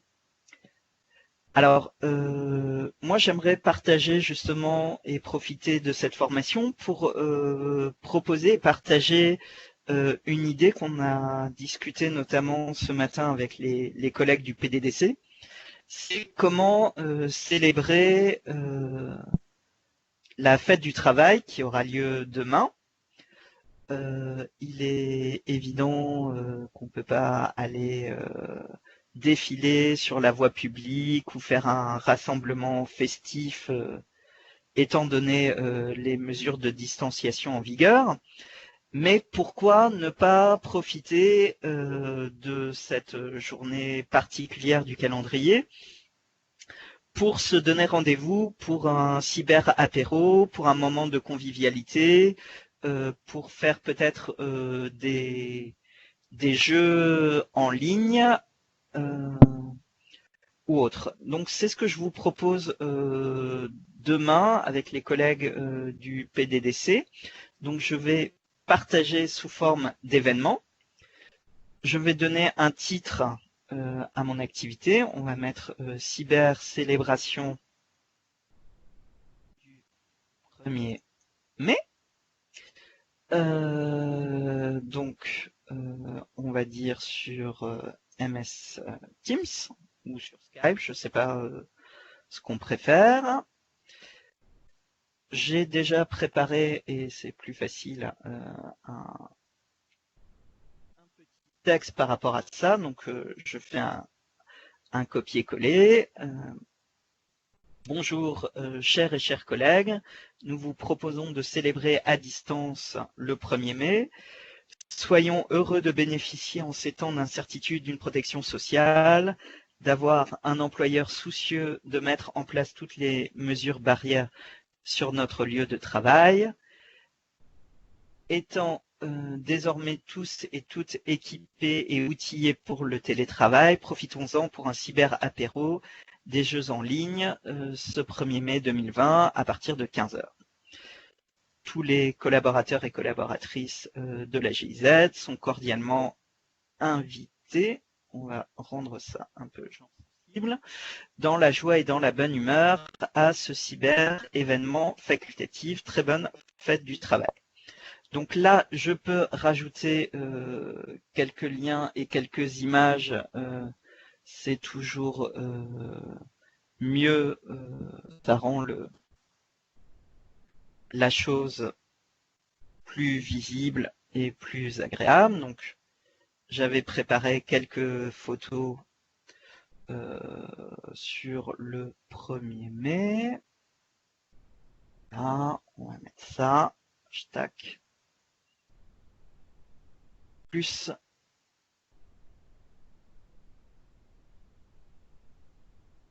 Alors, si je clique sur plus d'options, donc là, il est en train d'attacher mes pièces jointes. Voilà, j'ai la possibilité de préciser un peu mieux un horaire et la date de mon événement. Donc, ça aura lieu demain 1er mai. Alors, les collègues du PDDC ont plébiscité à partir de 3h.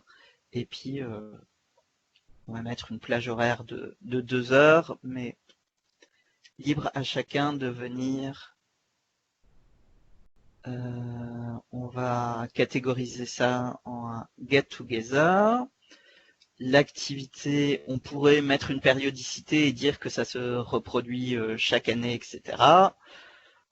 Voilà, mais on va pas le faire. Et on va enregistrer. Tac. Voilà. Donc, désormais, ma publication apparaît là dans le fil d'actualité. On voit que c'est un événement de type calendrier, donc vous voyez également qu'ici apparaît au niveau du calendrier général de la GIZ Bénin une activité au 1er mai. Si vous cliquez dessus, vous voyez cyber célébration du 1er mai. Donc là, comme c'est censé être un réseau social vivant, etc., je vous invite et si possible tout de suite et en direct, à poster des commentaires. Pour les collègues du PDDC qui étaient avec nous ce matin, n'hésitez pas à reprendre les liens que j'ai partagés, le podcast sur comment animer un cyber apéro, ou quels sont les jeux en ligne possibles pour créer des moments de convivialité les uns les autres. Donc, essayez de passer à l'exercice et de commenter cette actualité, ou vous retournez commenter d'autres actualités qui vous semblent pertinentes. En tout cas, cette proposition de demain, elle se veut un peu novatrice et particulièrement adaptée à la situation de confinement qu'on peut vivre les uns et les autres là où on se trouve.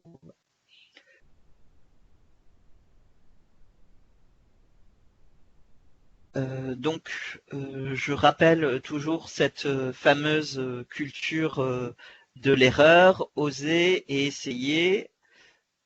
Et après, donc, vous avez ici la possibilité de revenir à son profil. On voit l'ensemble de des publications qu'on a pu peut-être partager dans diverses communautés. Donc moi, je vais retrouver là que j'ai publié sur GIZ Bénin, cyber-célébration du 1er mai. Ici, ça s'affiche un peu plus grand, c'est plus agréable. Également, j'avais fait une publication par rapport aux divers hackathons actuels. Tout ça, c'était sur GIZ Bénin. Mais je ne publie pas que sur GIZ Bénin. Par exemple, j'avais partagé le 22 mars dernier dans une communauté qui s'appelle Digitalisation mondiale, globale, quelque chose par rapport au premier hackathon contre la crise qui avait été organisé par le gouvernement allemand. J'avais partagé le 22 mars à l'occasion de la journée mondiale de l'eau quelques messages sur le rôle particulier de l'eau. Voilà, le 5 mars, on était à quelques jours de la célébration de la journée internationale du droit des femmes. Donc là, j'étais allé dans une autre communauté qui s'appelle Gender Network, où j'avais partagé un quiz qu'on avait remodelé avec Binek du Prosea à l'ensemble de la communauté. Et ce qui est très intéressant, voilà, ici vous avez votre barre de notification. Donc je vois que Charlemagne a déjà commenté la publication que je viens de faire. Précédemment, j'avais eu des commentaires du Togo sur l'organisation des hackathons, etc. Et si je parcours un peu plus loin, ce qui était assez intéressant,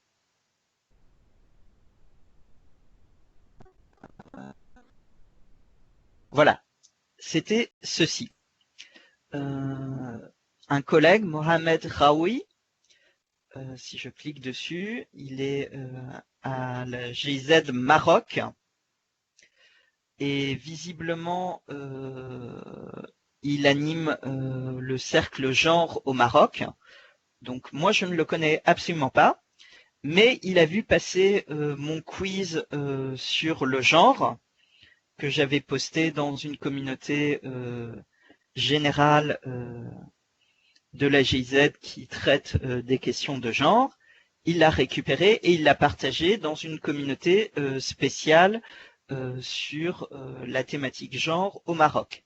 Ce qui vous montre un peu la puissance potentielle de IDA quand c'est bien utilisé, quand on peut aller piocher des initiatives des uns et des autres. Donc, là aussi, c'est intéressant parce que tout à l'heure, quand vous avez ouvert la communauté GIZ Bénin, peut-être que vous aviez encore ce bouton qui chez moi n'apparaît plus, suivre ou demander l'adhésion. Quand vous cliquez sur ces boutons, ça vous permet en fait c'est comme si vous likez une page sur Facebook et que vous vous abonnez à son contenu et que régulièrement vous en aurez des nouvelles.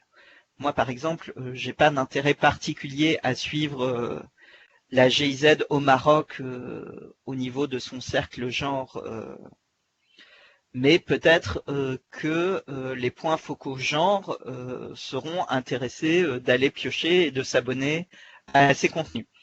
Vous pouvez ici avec la loupe chercher des thématiques qui vous interpellent. Je ne sais pas si vous travaillez par exemple dans le domaine de l'eau, on peut cliquer Water.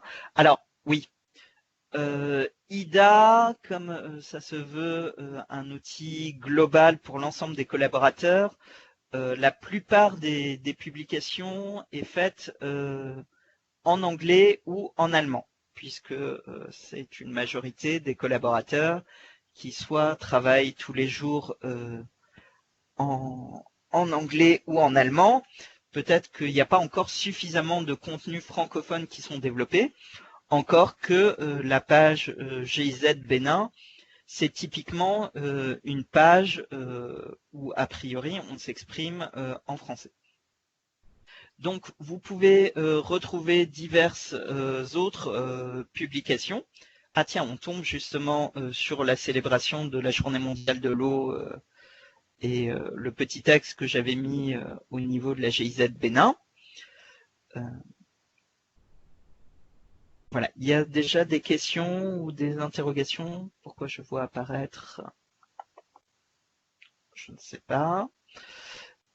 Donc voilà, il y a ici Topic Wasser für Entwicklung. Donc là, il y a un groupe sectoriel visiblement sur l'eau pour le développement. Donc là, vous pouvez faire suivre, Mathieu, vous abonner. on ne voit plus Oui. l'écran, s'il te plaît. Vous ne voyez plus l'écran. Ah, ça c'est très dommage. Je vais voir pourquoi. Je vais voir pourquoi ça a disparu. Tac, partager une fenêtre. Partager. Est-ce que c'est revenu? C'est en cours. Yes. Voilà. Ok, je ne sais pas pourquoi c'est parti. J'espère que c'était pas parti trop longtemps. Donc là, j'avais utilisé la loupe pour chercher le mot-clé water, eau en anglais, et j'étais tombé sur cette communauté thématique sur l'eau pour le développement. Donc j'avais cliqué tout à l'heure, il y avait encore un bouton vert qui s'affichait et qui me permettait de suivre. Donc j'ai cliqué dessus. Je peux même me déclarer comme étant un expert de la thématique et ainsi j'obtiendrai plus régulièrement des informations quand il y aura des choses qui vont passer. Mais après, c'est à chacun selon la thématique sur laquelle il travaille. Essayez plutôt de chercher avec des mots-clés en anglais et vous vous abonnez, vous suivez et vous construisez vous-même en fait votre propre fil d'actualité. Et ainsi, chaque lundi, vous recevrez des notifications de la part d'IDA qui viendra puiser en fait dans les différents centres d'intérêt que vous avez manifestés. Alors, peut-être que là vous ne voyez plus, je vais changer et je vais me mettre maintenant sur mon Outlook. Tac. Donc là, je suis sur mon Outlook. J'espère que ça s'affiche à votre écran. Et chaque lundi matin, en début de semaine, je reçois un message. Ça s'affiche toujours ou pas? De IDA, en fait, qui me sélectionne. Non, c'est reparti.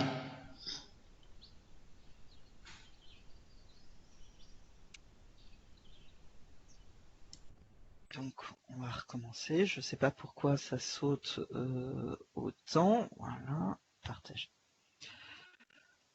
Donc, chaque lundi matin, je reçois en fait dans les différentes communautés auxquelles je suis abonné ou que je suis, l'actualité de ce qui a été posté tout au long de la semaine.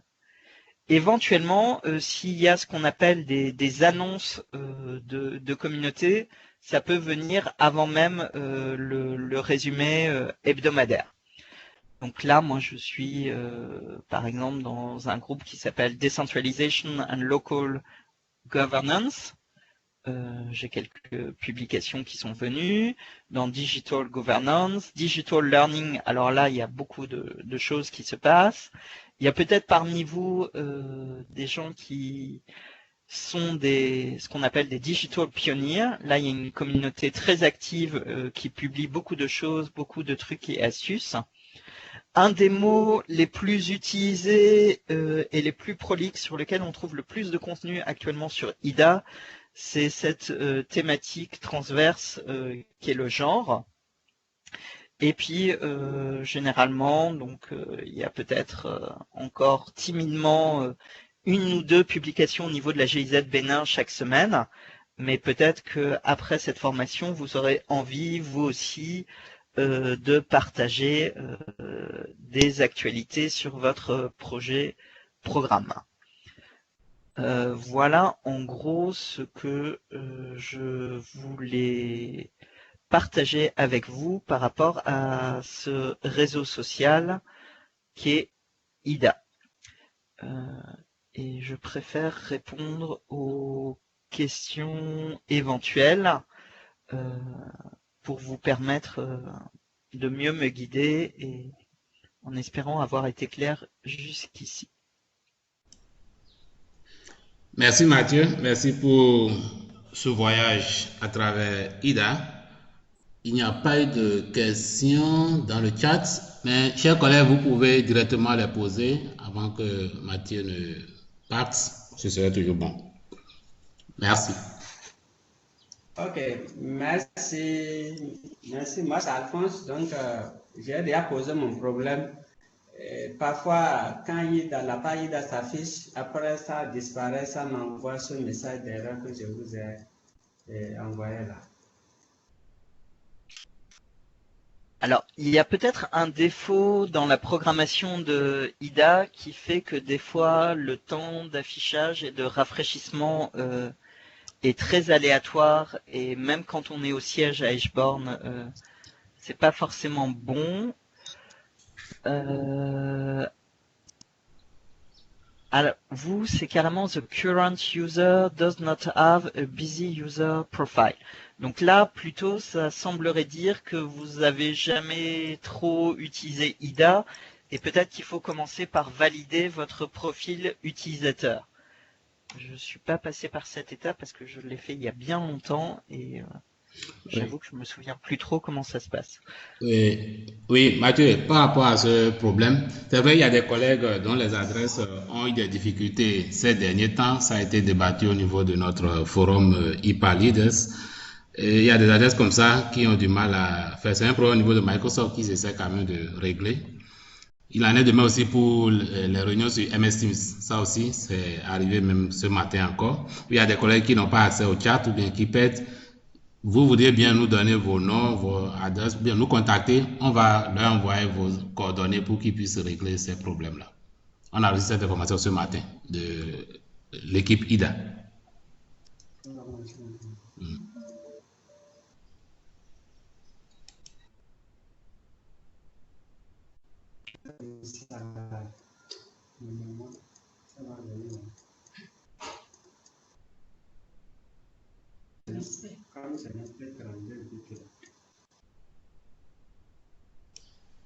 Autre question pour Mathieu? Sinon, je suis en train de compléter au niveau des commentaires sur ma propre publication par rapport à l'événement que je vous ai proposé pour demain. Je suis en train de vous mettre des liens sur des jeux en ligne possibles, un podcast sur l'organisation de cyber apéro ou autre. On vous partagera après une invitation dans MS Teams et avec le lien soit vers la réunion Skype ou Teams après cette réunion. Ok. En fait, nous demandions en fait aux collègues s'ils avaient des questions pour toi, d'autres questions pour toi.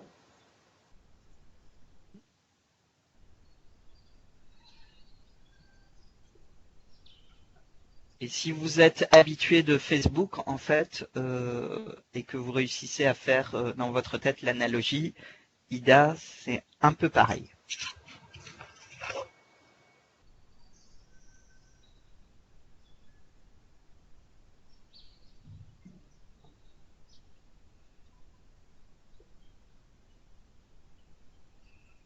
Sinon, je dirais aux collègues, s'ils n'ont pas de questions, quand même d'essayer de faire l'exercice, d'aller sur le site et d'essayer de commenter, de mettre tout ce qu'ils ont comme information, de poser aussi des questions. Pourquoi pas? Mathieu pourrait toujours revenir là-dessus. C'est un lieu d'échange, c'est notre espace d'échange. C'est pour nous. C'est à nous de l'animer. Il ne faudrait pas que ce soit seulement ceux qui postent les articles qui sont plus actifs, mais vous pouvez aussi à travers vos commentaires animer les échanges, les débats là. Donc, si vous voulez bien après, vous pouvez le faire et Mathieu va s'en charger, ou bien nous aussi nous allons nous charger de continuer à animer cette rubrique-là. C'est pour vous, c'est pour les projets, c'est pour chaque collaborateur. Merci. Là, il y a une question intéressante de Petia sur qu'est-ce que le Mi ou M. C'est son propre profil, sa propre page utilisateur sur laquelle on se présente et qui fait un résumé en fait de nos différentes publications à travers les différentes communautés auxquelles on appartient et voilà.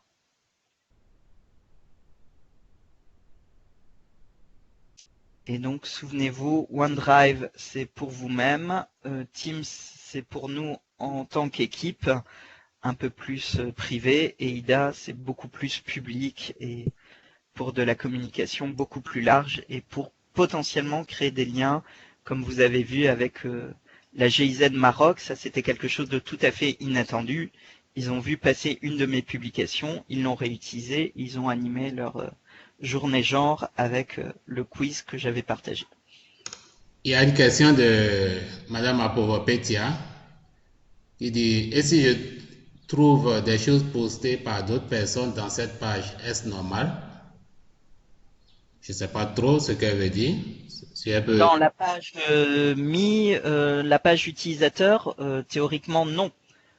Éventuellement des commentaires sur des publications qu'elle a pu faire, mais sinon c'est pas normal qu'elle trouve sur sa page utilisateur des publications d'autres personnes qu'elle-même.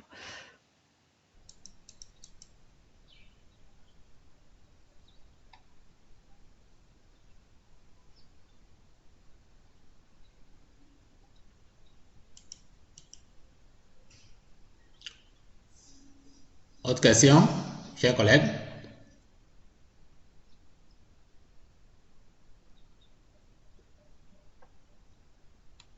Ou bien si vous voulez revenir à OneNote, MS Teams, on pose.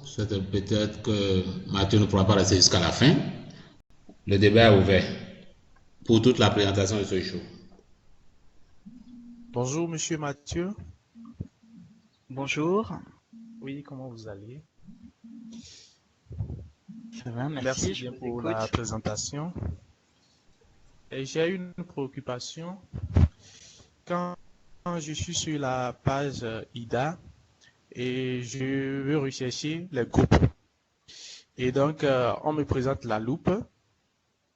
Et là, c'est qu'il faut d'abord connaître la communauté ou le groupe qu'on aimerait rechercher avant de pouvoir rechercher. Alors, si vous avez des collègues sympas, ils peuvent vous inviter directement dans les bons groupes. Okay. Et c'est ce qu'on fait à travers le bouton recommander. Sinon, effectivement, pour trouver a priori les groupes qui peuvent vous parler, donc essayez de trouver le mot-clé qui décrit le mieux le secteur dans lequel vous travaillez. J'avais pris, par exemple, j'avais pensé à mes collègues du Prosea, j'avais pensé au secteur eau. Mais n'écrivez pas le mot eau, écrivez plutôt le mot water, écrivez-le en anglais et vous aurez beaucoup plus de propositions qui apparaîtront. Mais si vous êtes dans l'agriculture, dans la nutrition, on l'avait fait avec un collègue athée lors de la formation des athées, vous écrivez nutrition et il y a des contenus qui apparaissent, decentralization, si vous êtes au PDDC. Essayez de trouver le mot-clé qui résume le mieux votre secteur programme. Ou alors demandez à vos supérieurs s'ils ne sont pas eux-mêmes déjà impliqués dans ces communautés. Les AMA et les AT sont des fois un peu plus au fait de ça, mais bon, à partager. Ok, merci, monsieur Mathieu.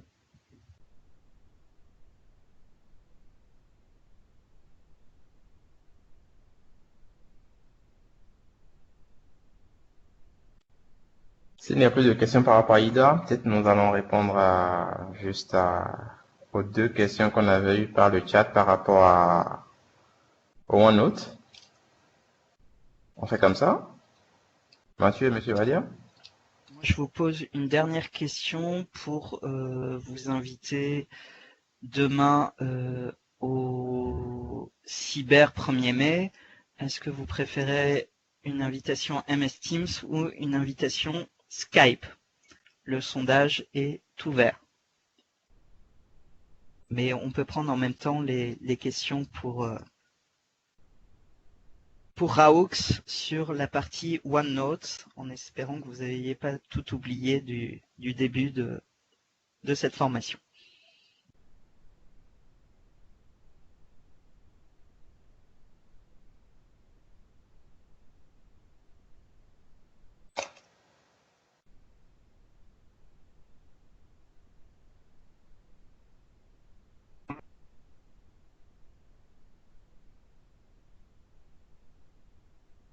Les sondages en ligne, comme ça, vous pouvez les faire avec Skype for Business, mais vous ne pouvez pas les faire avec MS Teams, par exemple. Chaque outil a ses petites variantes et ses petites différences.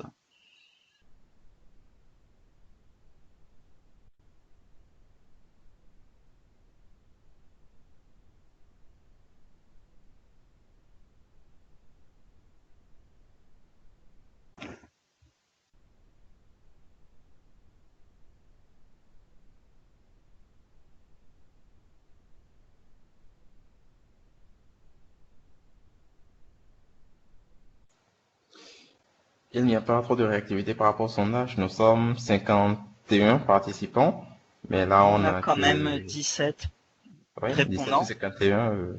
Après, ça reste une proposition facultative. Ceux qui savent déjà que ils préfèrent dormir ou faire autre chose le 1er mai, qui n'influencent pas ceux qui pensent plutôt venir rejoindre ce cyber événement en ligne. Donc, moi, je m'attends pas à un taux de participation de 100%.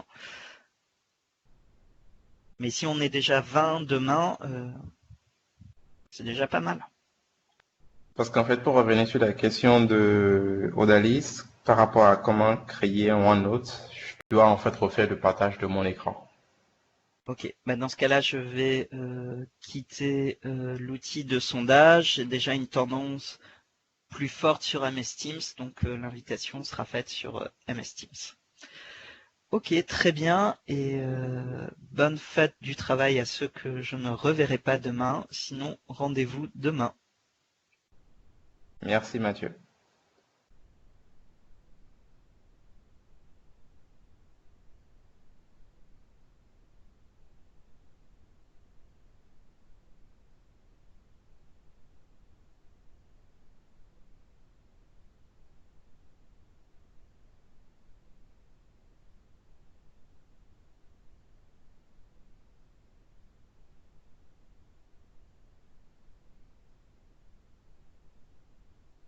Juste pour info, en fait, nous n'avons pas fini la séance. Nous revenons avec les questions par rapport au OneNote.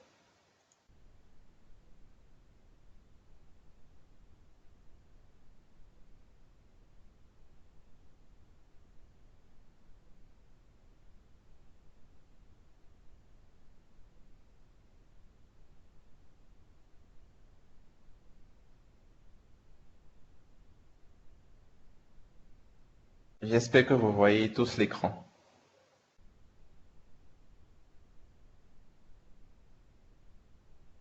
Ok, d'accord. Donc, Odalis demandait en fait que comment créer en fait un bloc-notes. Pour créer un bloc-notes, comme on l'avait dit tout à l'heure, il suffit juste de faire fichier,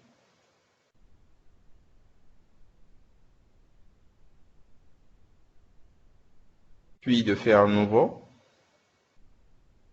Et là, je choisis en fait là où je vais l'enregistrer. Je peux le mettre là directement sur mon OneDrive en passant directement à travers le cloud, comme je peux faire parcourir. Quand je fais parcourir, je peux choisir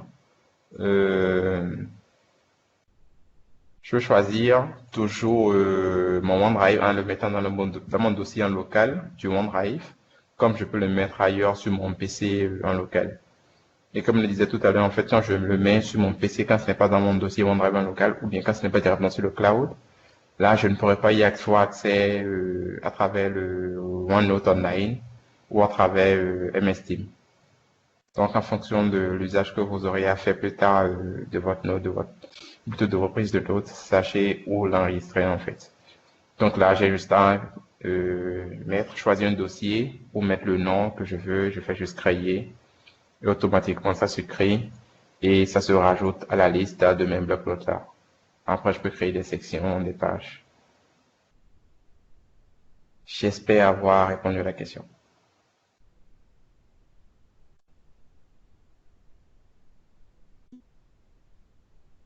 Également, Ezekiel et Christian avaient dit en fait qu'ils n'avaient pas OneNote disponible sur leur poste, pourtant ils avaient Office 365 installé. Ça me paraît assez bizarre parce que en fait il vous suffirait juste de cliquer sur la loupe là, de faire la recherche, taper juste OneNote et ça devrait apparaître. Si vous ne l'avez toujours pas, peut-être rapprochez-vous de moi. On va peut-être essayer de voir comment trouver. Également, Youssif aussi qui avait un problème assez similaire aussi. On va essayer de le résoudre ensemble.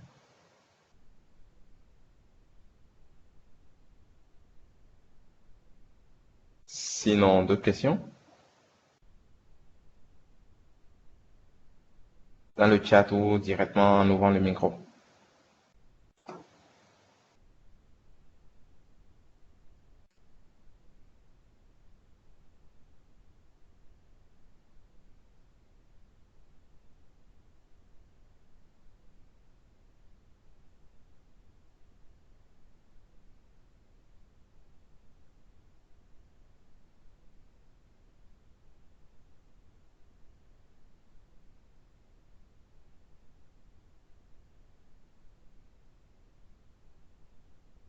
Plus de questions?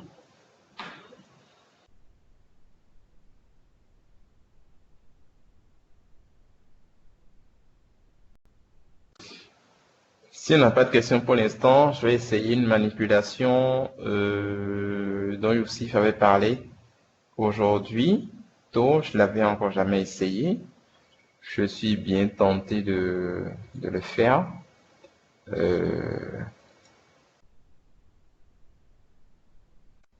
Je vais dans un room, par exemple.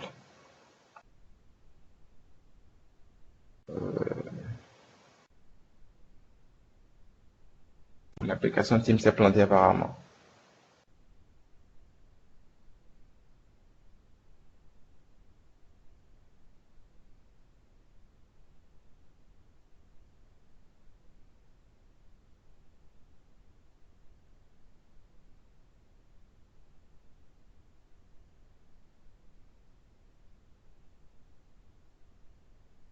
C'est bizarre.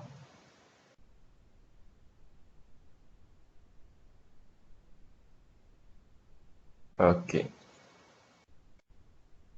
D'accord. Donc, je vais dans notre room, formation IPA.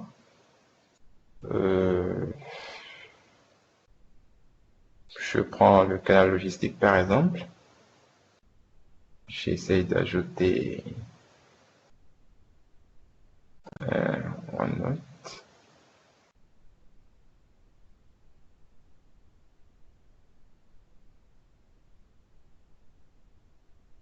Ok, d'accord. En fait, c'est avec vous que je découvre là, parce que je ne l'avais jamais fait par exemple. C'est-à-dire quand je peux ajouter en fait, plutôt que de partager un bloc-notes directement, je peux carrément l'ajouter à un canal pour que tous ceux qui sont dans le canal puissent y avoir accès. Donc là, je peux passer par partager en fait, ajouter des blocs-notes que j'avais déjà dans ma liste des blocs-notes, ou carrément je peux en créer un nouveau, par exemple. Je choisis par exemple là de mettre, plutôt que de mettre le bloc-notes en entier, je peux choisir la section que je veux mettre, ou je peux choisir la page que je veux mettre. Je choisis par exemple de mettre la page accès par exemple.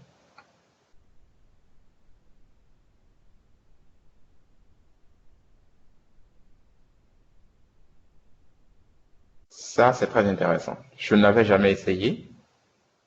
On l'a découvert ensemble là maintenant. Merci à Youssif. Donc là, on peut travailler tous ensemble dans un canal sur une prise de notes en fait, sans avoir forcément à faire, à passer par partager ou générer un lien. On peut l'ajouter à un canal directement. Mais gardez à l'esprit que si vous faites ça, tous ceux qui ont accès au canal, si ce n'est pas un privé channel, si ce n'est pas un canal privé, tous ceux qui sont dans le room ont accès à la prise de notes. Maintenant, même si c'est un privé channel, tous ceux qui ont accès au canal ont accès à la prise de notes. Donc bon, faites bien attention à quoi mettre où en fait. C'est juste un petit conseil de ma part.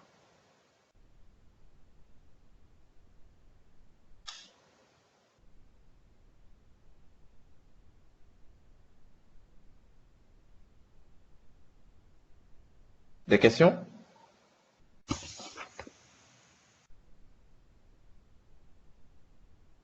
Je n'entends plus personne à part les messages, j'ai l'impression d'être tout seul. Ah, on est là. Nous sommes là. D'accord.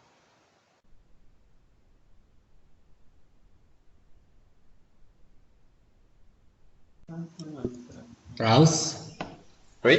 si tu me permets de revenir à une contribution de Sobignon pour clarifier. C'est pas, je vais retrouver, il avait dit oui. Mais si tout cela va changer notre manière de communiquer, de travailler. Effectivement, avec IDA et toutes ces applications, il faut savoir que c'est désormais une nouvelle façon pour nous de collaborer, de communiquer. Nous parlons des applications, mais c'est à nous aussi de faire un peu la différence et je pense qu'on est largement revenu là-dessus. Quand vous prenez DMS, vous prenez Teams, vous prenez Planner, vous prenez OneDrive, vous prenez OneNote, ce sont des outils qui nous permettent de collaborer, de communiquer. Il y a d'autres qui faciliteront bien sûr la collaboration interne.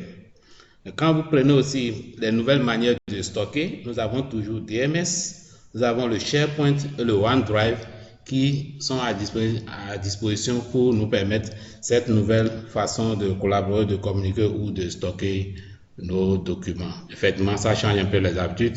C'est pratique. Il suffit de s'y mettre, de commencer et avec le temps, on aura bien sûr la maîtrise. Vous n'êtes pas tenu de vouloir tout maîtriser du jour au lendemain ou bien à la suite d'une session. Non, c'est avec le temps. Et choisissez l'outil qui vous semble le plus facile et vous avez la maîtrise, vous passez à un autre, ainsi de suite. C'est seulement comme ça qu'on aura la maîtrise pas totale, mais on pourrait quand même désormais travailler de façon collaborative et de façon à temps réel avec ces outils.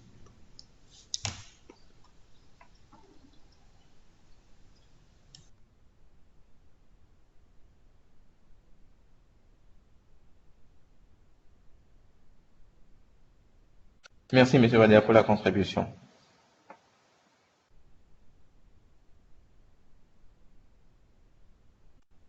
Sinon, il n'y a plus de questions. Nous avons encore 8 minutes. Nous sommes là jusqu'à 12 heures.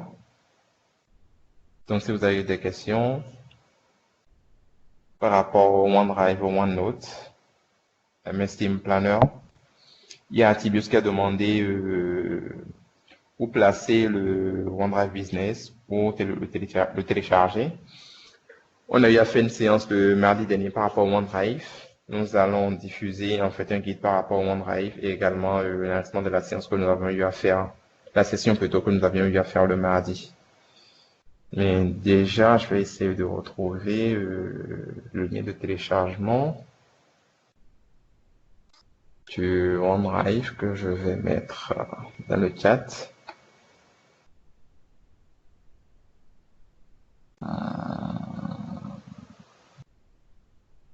Oui.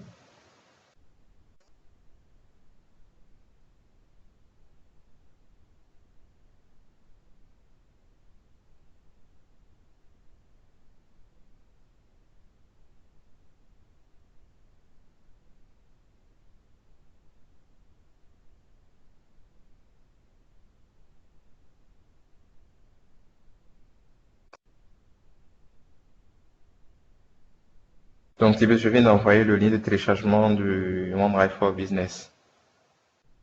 Du OneDrive Business.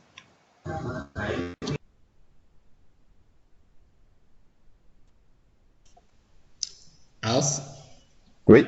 il y avait une question de M. Guidibi qu'on a survolé là. Il dit, Ok. concernant les documents sur le OneDrive IDA, j'aimerais que ce soit plus détaillé pour plus de compréhension. Je sais pas qu'est-ce qu'il veut dire par là, ou bien sûr, tu peux y répondre. Bon, de façon générale, je pense en fait que c'est pour le partage de documents. En fait, tel qu'on l'a expliqué, le OneDrive, en fait, c'est d'abord pour vous, le OneDrive, il est privé. Maintenant, il est possible, en fait, de partager des documents que vous stockez dans votre OneDrive avec d'autres collègues qui sont dans d'autres projets, tous les collègues qui sont en fait à la GZ, vous pouvez partager en fait vos documents qui sont sur votre OneDrive avec eux. Vous pouvez créer un dossier dans lequel vous voulez travailler avec d'autres collaborateurs, d'autres collègues. Vous pouvez créer un dossier que vous voulez partager avec eux depuis votre OneDrive privé à vous. IDA, en fait, c'est, comme Mathieu l'a montré tout à l'heure, en fait, c'est la plateforme, c'est pour tout le monde. Toutes les informations qui sont mises sur IDA, un document qui est partagé sur IDA, vous pouvez aller sur IDA à n'importe quel moment, c'est-à-dire l'accès n'est restreint à personne du moment que vous êtes à la GIZ. Vous pouvez aller là-dessus, prendre ce document, le modifier chez vous. Vous ne pourrez pas le modifier en ligne parce que ça, vous n'avez pas accès en ligne pour le modifier en temps réel. Je me demande d'ailleurs si l'option là c'est possible. On va y revenir après. Donc vous pouvez le télécharger, le modifier en temps voulu, comme vous le voulez.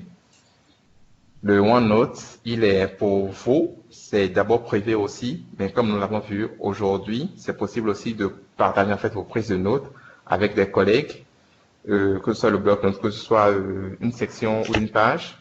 Comme nous l'avons vu encore ensemble là maintenant, on peut le mettre dans un room directement, que ce soit un bloc-notes qu'on avait déjà créé ou un nouveau qu'on veut créer, on peut le partager avec tous les collègues. Donc vous partagez vos prises de notes. Raus, une petite précision Oui. par rapport au OneDrive d'accès. Le Oui. OneDrive, si vous donnez accès à certaines personnes, elles pourront directement avoir accès. Mais si vous ne voulez pas donner l'accès, vous devez d'abord, le document que vous voulez partager, vous l'ouvrez en ligne au niveau du SharePoint. Et c'est à partir du SharePoint que vous envoyez bien sûr le lien là, ils auront plus facilement accès. Sinon, le OneDrive en lui-même, en principe, il est bloqué. Les gens n'ont pas Oui. accès facilement. Donc, c'est quand vous l'ouvrez en ligne au niveau du SharePoint, vous copiez le lien que vous envoyez, là, ils auront accès. Peut-être que tu peux leur faire la petite démonstration pour qu'ils comprennent. Sinon, directement envoyé, les gens n'auront pas accès, sauf si vous avez au préalable donné accès à certains collègues. Exactement.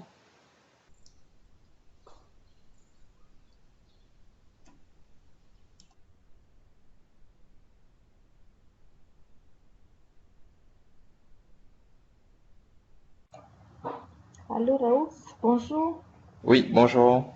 Oui, tu peux reprendre rapidement comment on peut attacher un email dans une note. D'accord. Merci. Non, je vous en prie. Là, je prends en fait le mail que j'avais attaché tout à l'heure. Je repars d'abord sur le bloc-notes. Je suis dans le bloc-notes, je choisis la section que je veux. Je prends par exemple la section planeur. Je choisis la page stats. Donc, c'est dans cette page, par exemple, que je veux joindre un mail. Donc, je me suis déjà positionné là-dessus. Si dans mon souvenir, je pense que je n'ai pas besoin de me positionner là-dessus. Je vais juste sur mon mail en fait. Et là, j'ai l'icône de OneNote, j'ai OneNote qui est écrit là. Je clique juste là-dessus. Et j'ai la liste de mes blocs-notes. Donc, même si je ne me positionne pas, je peux toujours le faire. J'ai la liste de mes blocs-notes qui sont là. Je choisis le bloc-notes test qu'on a créé aujourd'hui. Je choisis la section que je veux, MS Planner, et je choisis la page Stats. Et je fais OK.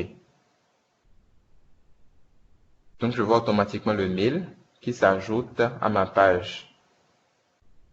Donc, j'ai le mail qui est là. Je peux rajouter d'autres informations, ce que je veux.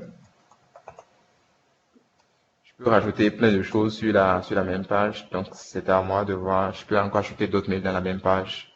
Du moment que c'est ergonomique pour moi et que je me retrouve, c'est bon.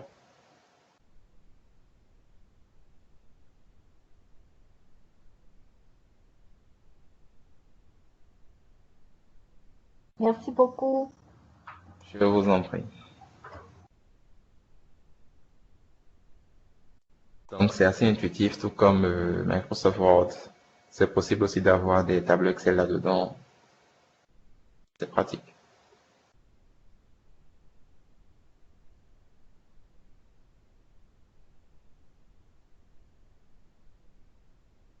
D'autres questions?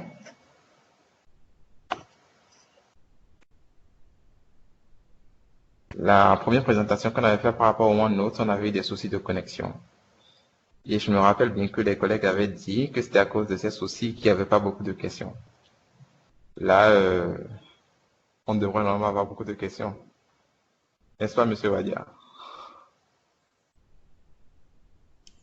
Bon, peut-être qu'en temps, ils ont eu le temps de mieux comprendre, puisque la documentation avait été envoyée, je crois, oui. Peut-être qu'ils ont eu le temps de parcourir ça et de comprendre. Mais comme on le dit, c'est dans la pratique qu'il y a des difficultés. Nous-mêmes, nous rencontrons, les concepteurs même de IDA, de Microsoft rencontrent des difficultés. C'est quand ils ont le retour qu'ils essaient quand même de corriger. Là, je profite encore pour vous demander si vous avez des problèmes dans l'utilisation de quelque outil que ce soit.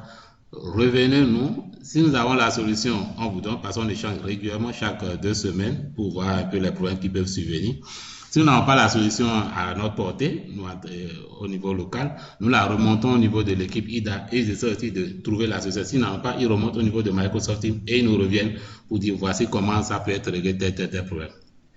Ce sont les retours qui permettront quand même d'améliorer l'outil. Tout à fait.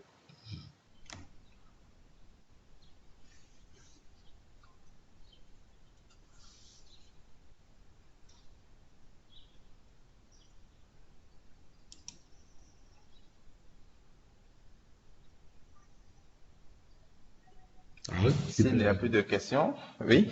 Tu peux conclure. C'est ce que j'allais dire justement. S'il n'y a plus de questions, vu qu'il est 12 heures déjà, on va clôturer la séance.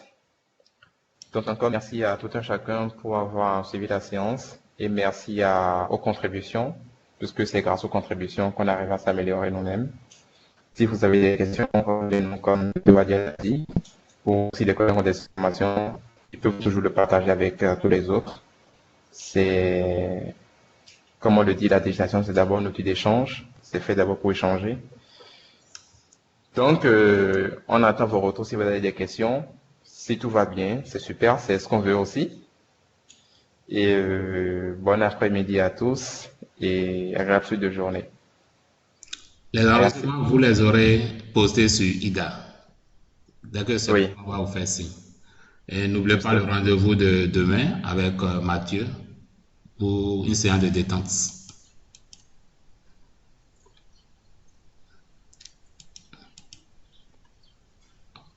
Merci. Oui.